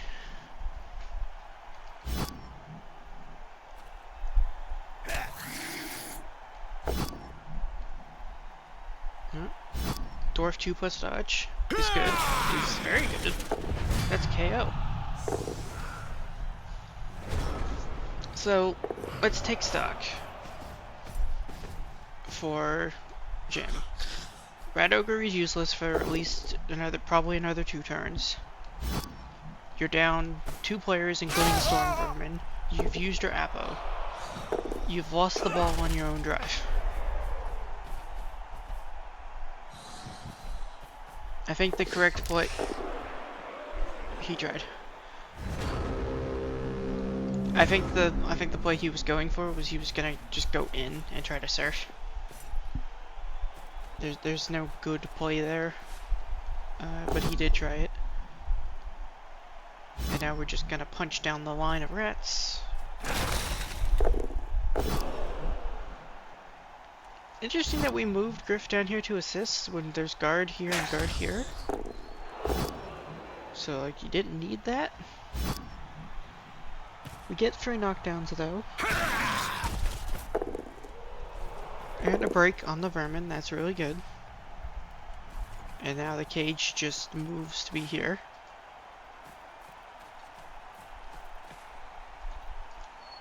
And now we're blitzing a gutter ritter, which makes sense.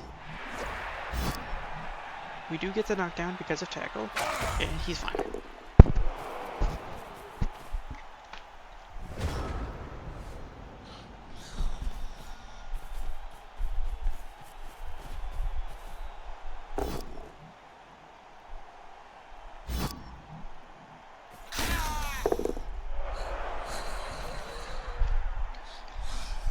I think you just disengage at this point.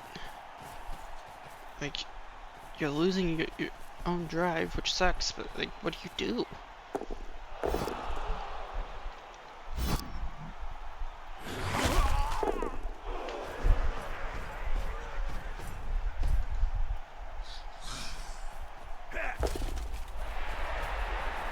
Also, reminder, this rat ogre has break tackle. I would look at the rule, but it keeps it.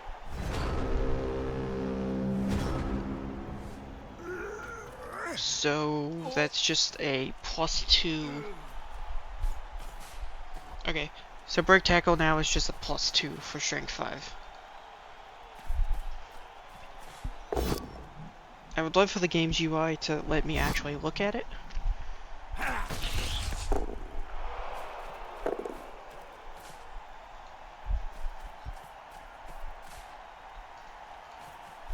And then the ball just moves.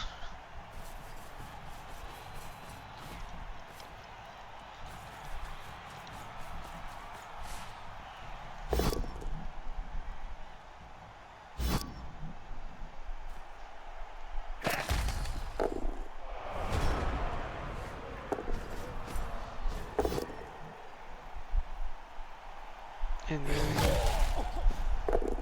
rat ogre just punches the dwarf. And then you're real sad, because that's all you can do, and you kind of wanted to push to get into the cage.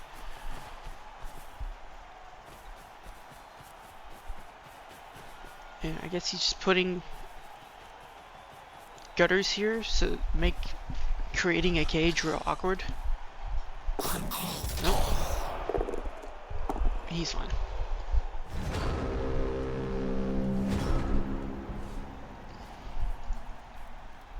Can you score from here? You cannot, because you are a dwarf.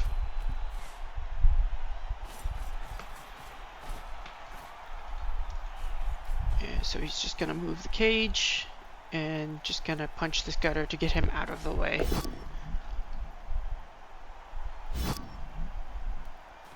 Kinda sucks, but that's the best Jim could do. So, like, if this block quads gold, it would be awkward.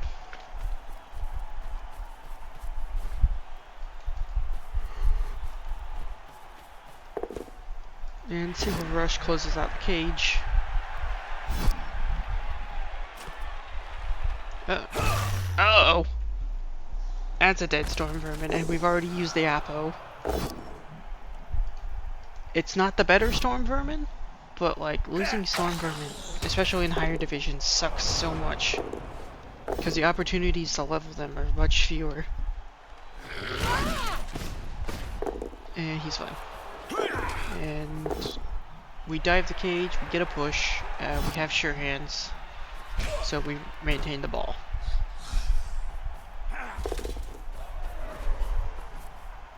Gutter runner, marking the ball twice.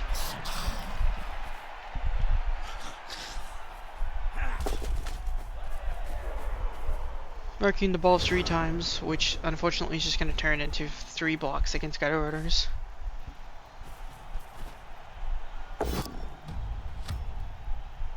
get the first knockdown.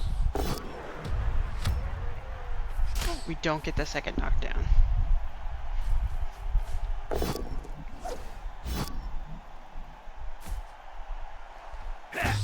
Oof! That's bad. That is a... That's a sidestep, blodge, sprint, sure feet, gutter runner, dead. That's so rough. Losing your best gutter and a storm vermin in the same 2 turns. In the same drive that you've lost the ball.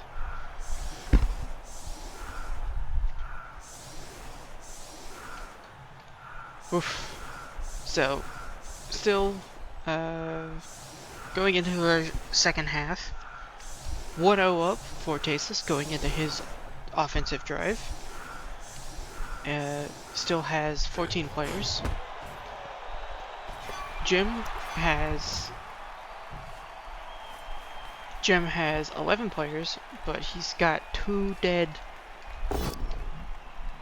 A dead storm vermin, and his best gutter runner is dead, and he uses that ball. And I believe I saw throw a rock for Nuffle. Yes. But Tasteless rolled the Bird Nuffle. That's a head injury.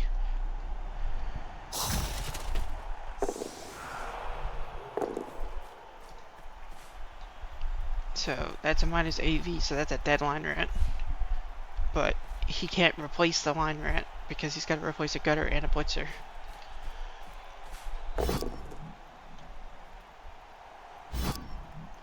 That's just a super rough few turns for Jim. And at this point, you gotta start thinking about just team preservation.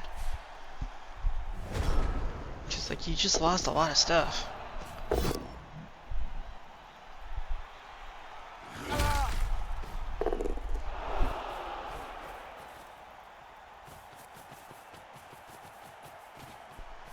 But Jim does not care.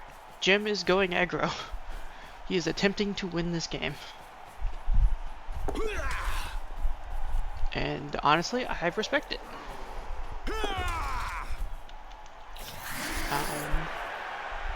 I feel like at this point, I'm hanging out in the bottom half of the division, and I just lost 2 of my most important players. And I lost the ball and got scored on in my own half. I feel like I would just start playing for team preservation.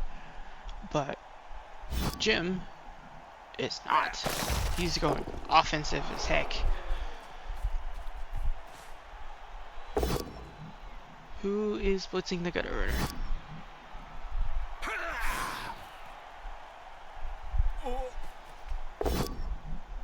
He's blitzing the blitzer with that. Interesting.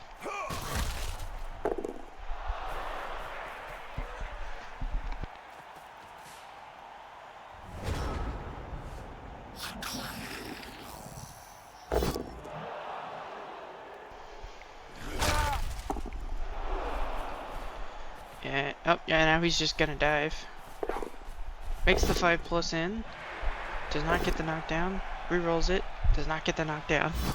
The ball remains in the Dwarf's hands.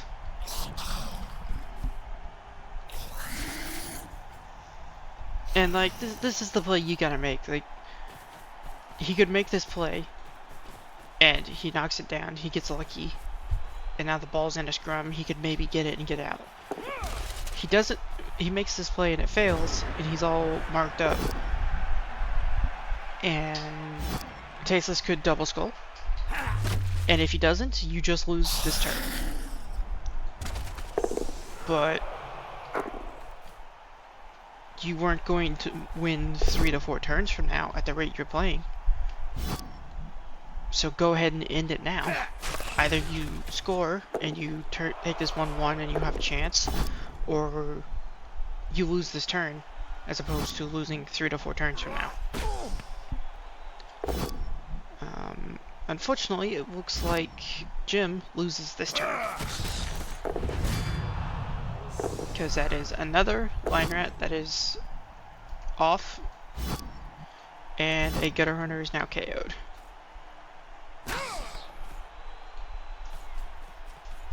And now we have like a weird eye cage, but there's guard involved.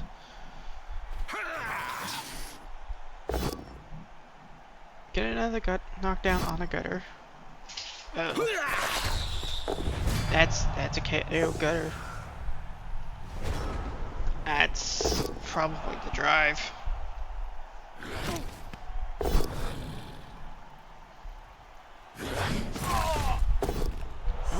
KO a guard dwarf. That's not bad. He does get a 1-die block for free. Does not get it, which is unfortunate. That is...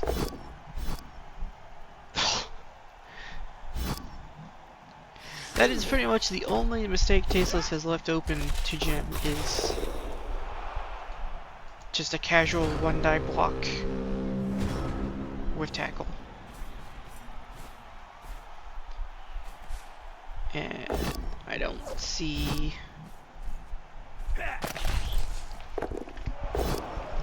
Jim getting any additional options.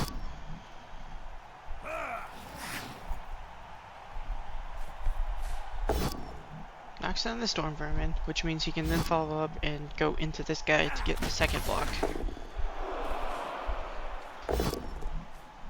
Gets the knockdown there too. Just a stun. And what the Dwarf 2+ dodge has failed.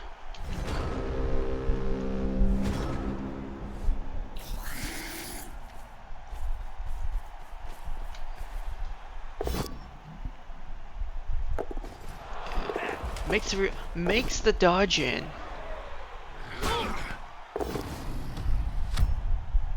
That's... wow. That was... it was a 4+ dodge, so that was better than any of the gutter dives. Which is kind of funny.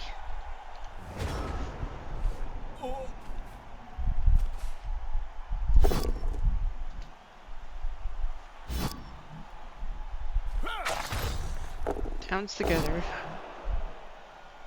Pushes the Rat Ogre off of the ball. So the ball is now not marked. I almost said safe. It is not safe.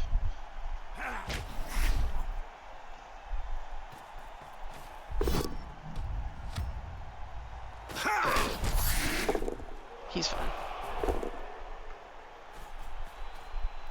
And now there's just a bunch of dwarfs around the ball. And we've knocked down the Klein Rat. We have injured the Klein Rat with Griff.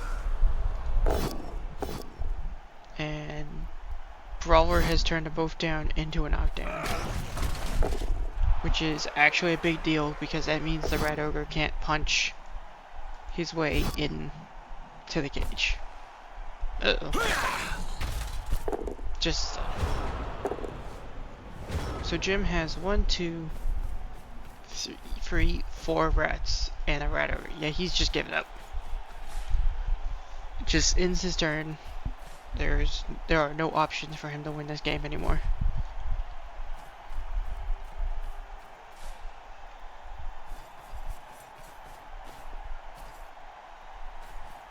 And just moving players with the cage, just in case Jim changes his mind.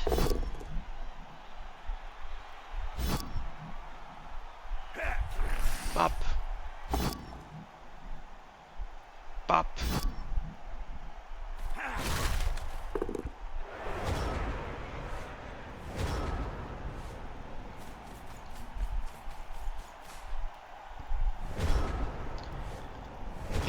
Yeah, Jim's just done. Which I don't blame him. There's not much he can do at that point.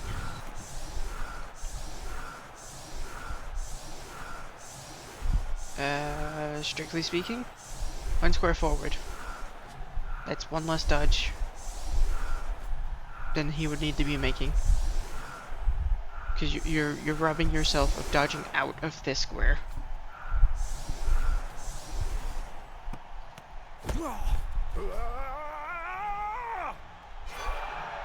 Changing weather. Doesn't matter.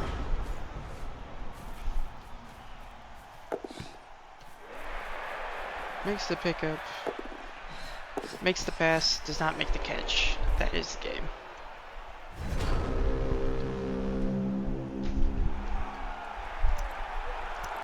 So that's a big deal for him, because that puts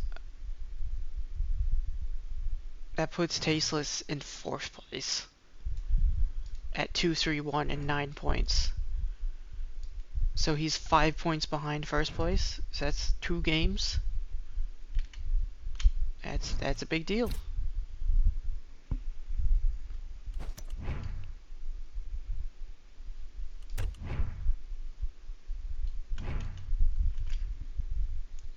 Get the gun, spoilers. So next game is me and Dunware. I streamed that one, which leaves us with Grunter, Nurgle versus AC's Dwarfs.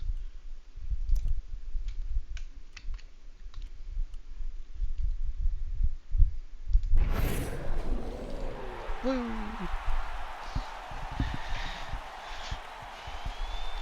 Fan factor is so low because neither one of these teams have been having fun. Grunter is getting bribes, cheerleaders, and coach.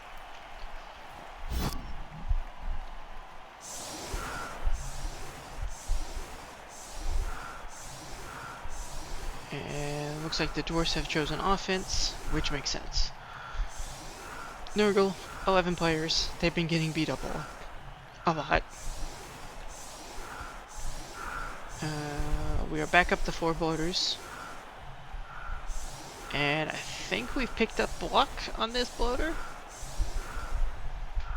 And block on this pestigore. I think everything else is the same. Meanwhile, the dwarves, automatically sent off by the ref. Who rolled that?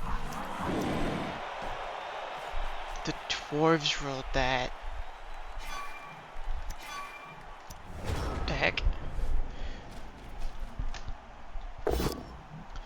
So Grunter just can't foul.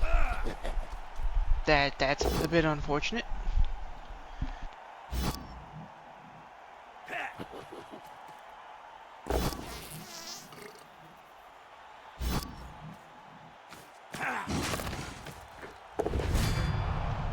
Immediately KOs the bloater, which is a good start. Mighty blow hit on a router. Just a push.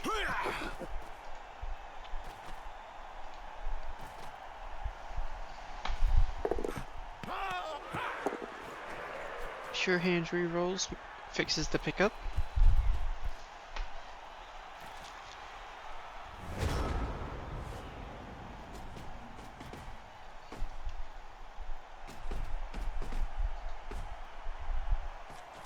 And now we just kind of see the Nurgle just sort of engage with the dwarves, it looks like. This piece is going to be the one to watch, as he can be a can opener. Okay, I already got a stun.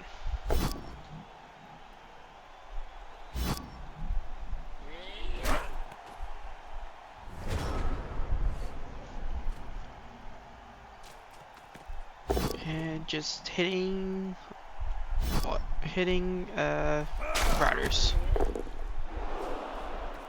Which, to be fair, routers are kind of like the ablative armor of the Nurgle. So once you remove them, the Nurgle becomes much more vulnerable. Just a push there. And block for free. Gets the knockdown.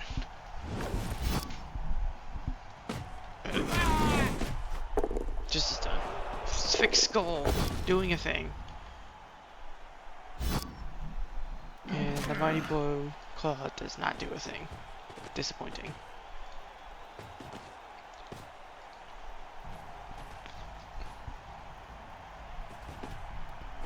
Now, Nurgle just setting up an elf screen, as strange as that is.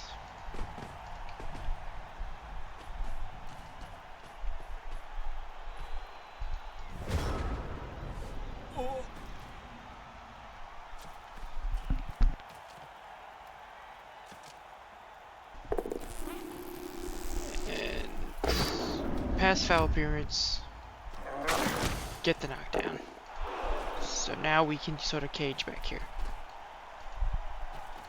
How did I get that indicator? That's not good. He regens, and that's a send-off. Fails to argue the call.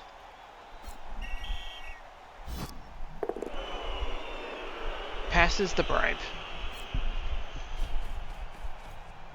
But the bloater being off for the drive and the rat spawn being off,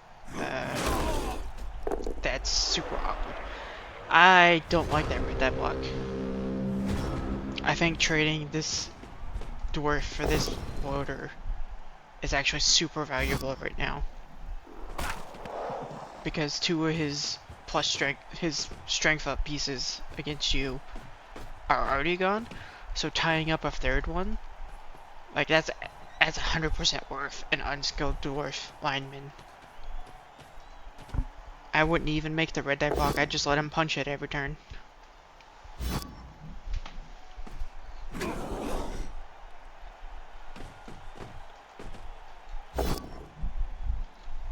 Yeah. And you got lucky, so both these bloaters are still tied up by these dwarves. But it's like, at this point, how do you actually squeeze them out?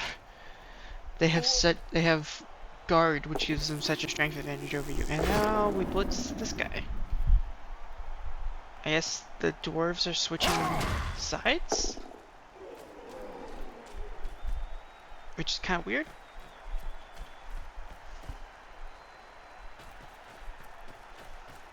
Taking up a position like here for the cage.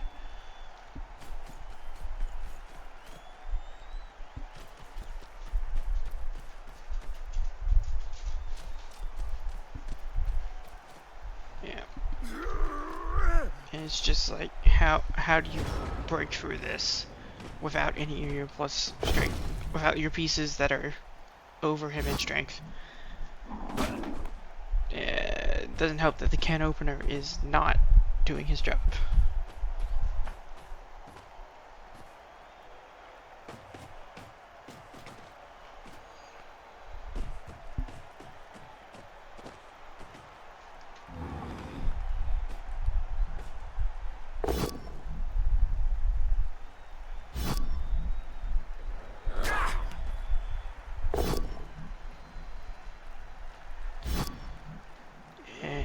A bunch of blocks, no knockdowns. Oh. That's a little annoying because you kind of need to start making progress. Oh. Another KO. So that's two bloaters and a rat spawn off the field. So the dwarves can just come down this sideline now, and there's nothing you can do to stop it.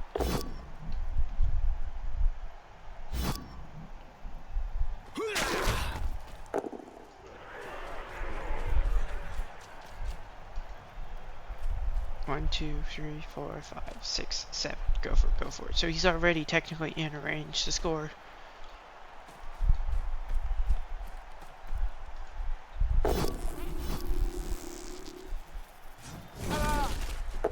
Again, these red dice against the border, it's just not worth it. Like, I would trade one player for a bloater at this point in the stage of the game super easily. 1, 2, 3, 4, 5, 6, 7, 8. Okay. I just wanted to make sure there wasn't a play at the ball. There was not.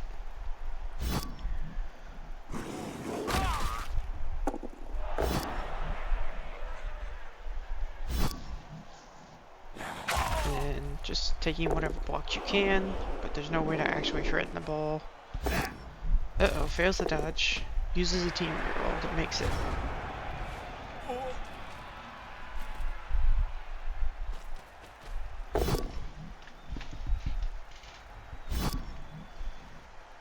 Oh, well hit. Oof. Seriously hurt. Does it regen? It does not regen. So that's 2 players out for the game. Both the rot spawn. No, rot spawn is KO.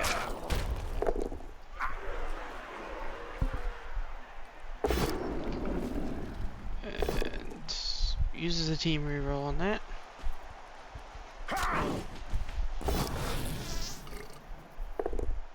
Fails the foul appearance, but that's fine.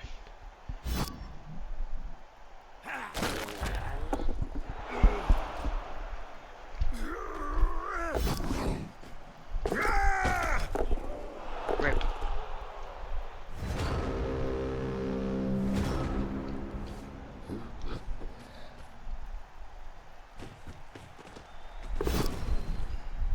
Blitzing the guard piece because it's valuable. And now he's just gonna run away because what else choice does he have?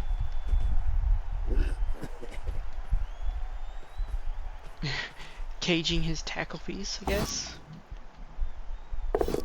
That's unfortunate. Oh. Just fixed skull again, doing a thing, and then failing and hurting himself. That's unfortunate.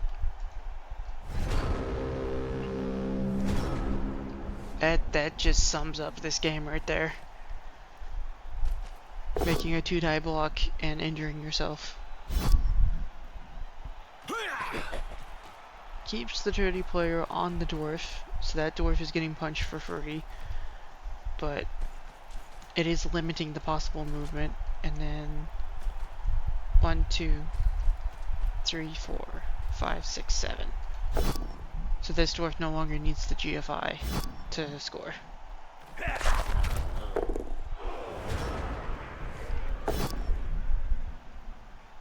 Yep, just take your 2-die blocks.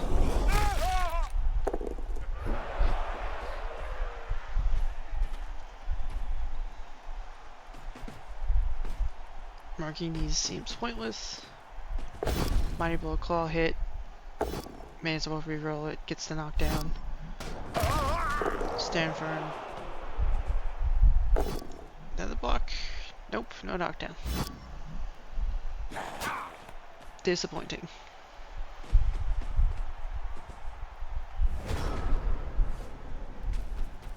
And he makes the block against the runner. 3, 4, 5, 6, 7. There was no reason that, if you're making this block, there's no reason not to make this a 3-die. You have 2 players free. 3, 4, 5, 6, 7. There's no reason not to make this a 3-die. Both more likely to knock the player down and less likely to turn over.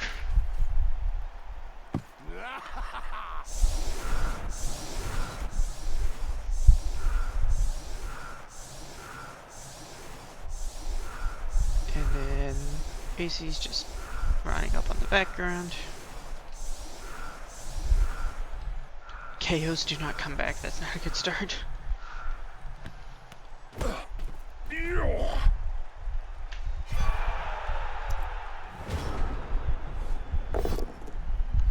Now it's just some 2-die blocks. Does them correctly, so he has a follow-up.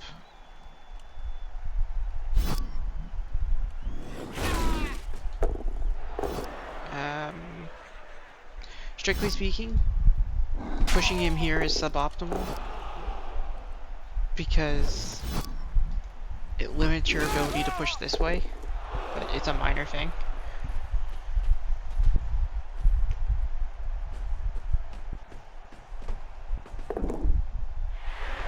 back up. Fail the pass. Fail the catch.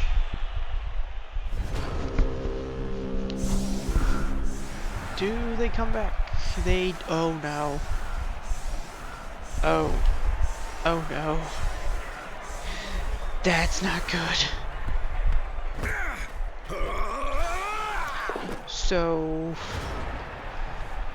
going in to Grinter's Drive, the Nurgle had 7 players. And only 3 bloaters, no rod spawn. And 2 pestigors. Whereas the dwarves have a full 11-man roster. That's super rough.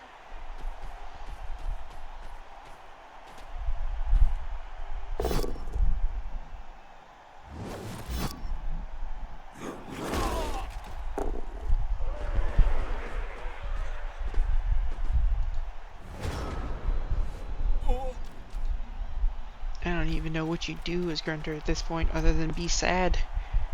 A Nurgle without a numbers and strength advantage. It's kinda rough. Uh-oh. Oh no.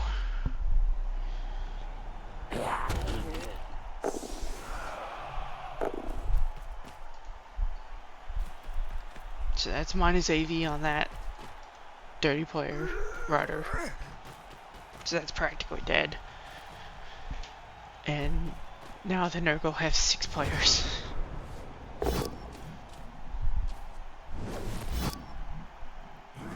That's rough.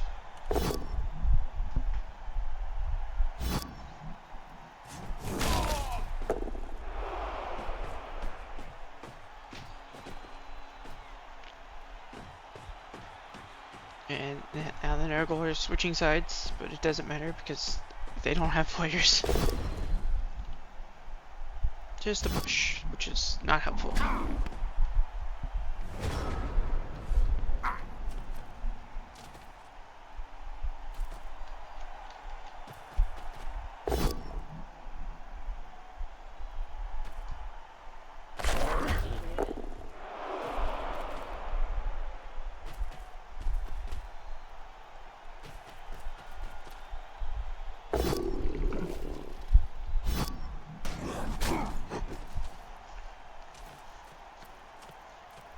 And now the dwarves just gonna crowd him out. Not actually marking him, but forcing him to have to walk backwards because he can't go forwards.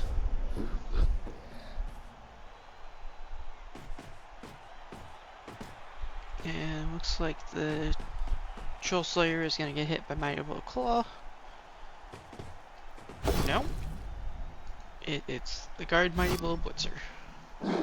Oh. Ooh. Seriously hurt. That's a big M&G. Apples it, no casualty. Lame. Lame.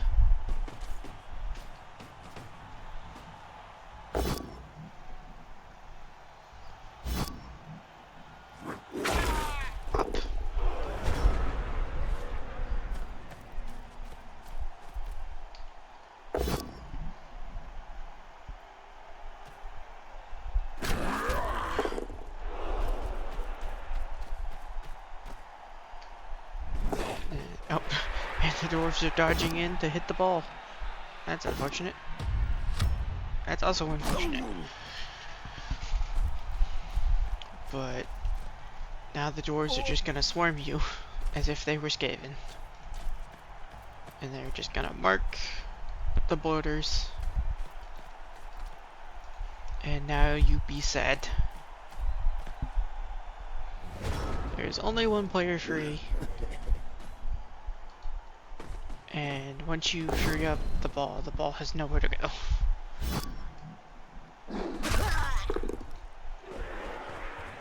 Time for sadness.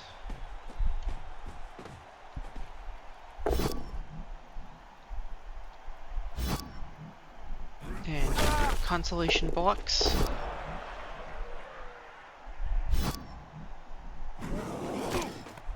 Following their feels objectively incorrect, but at the same time, you don't have any players, so I don't think it matters.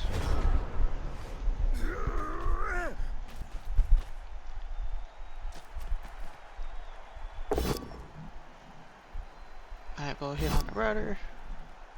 Oh. And the rudder is dead. That's rough.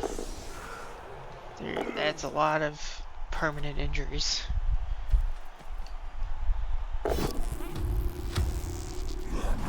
Both down, block, good skill. Hitting the ball. Using a reroll on the ball. No knockdown. But the ball is marked. And very much threatened.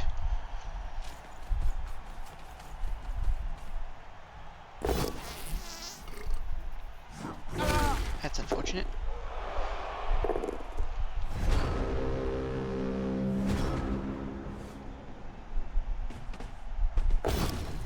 Gets the knockdown.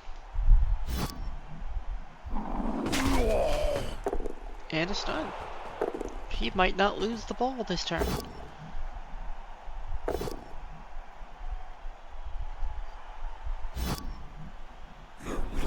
Chain pushes to free up a bloater. So now he's sort of screening off the ball.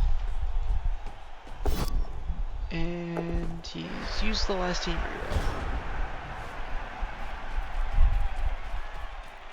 But he has moved the ball forward, which has not happened for a while.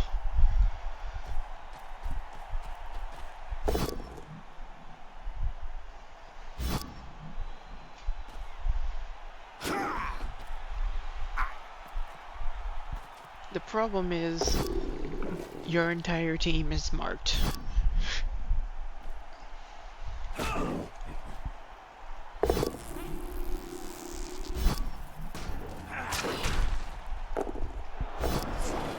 Uh-oh.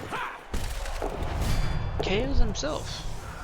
I feel like just staying on the bloater was better. Like, sure, you're giving up a 3-2 die block, but you're locking that bloater in place and making it so the only player free is this Pestigore. So he just has to give up a hit for free.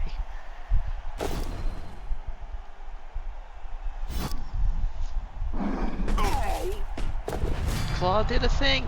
Well, Mighty Blow did a thing.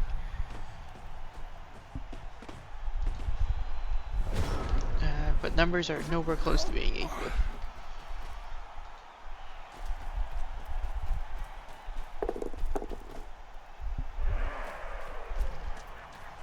And we now have a 2 die on the ball goes down, pushing it to the sideline. Uh-oh. Oh no. He regens. He's okay.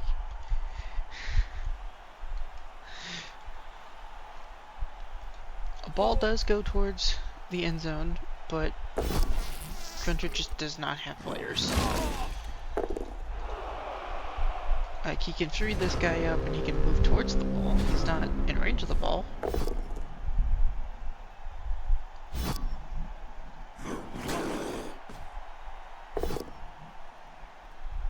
Manages the knockdown.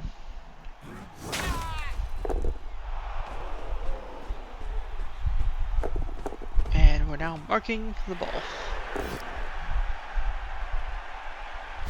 It'd be amazing if we somehow turned this into a 1-1 draw.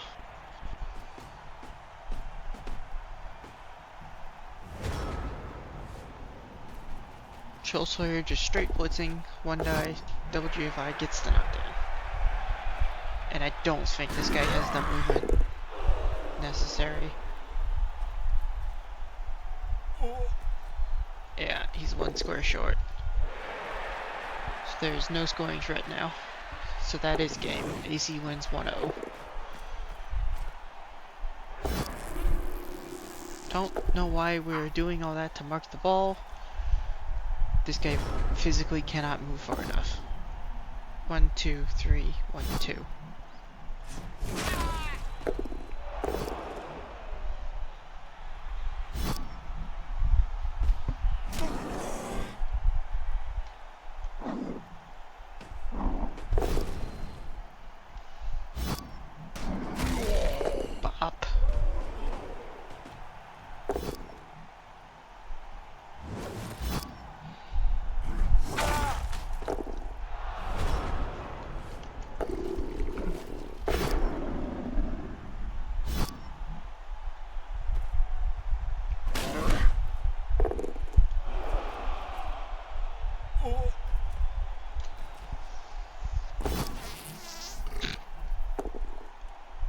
And that's the game. I don't know why he didn't re-roll the stink roll, but 1-0 for AC.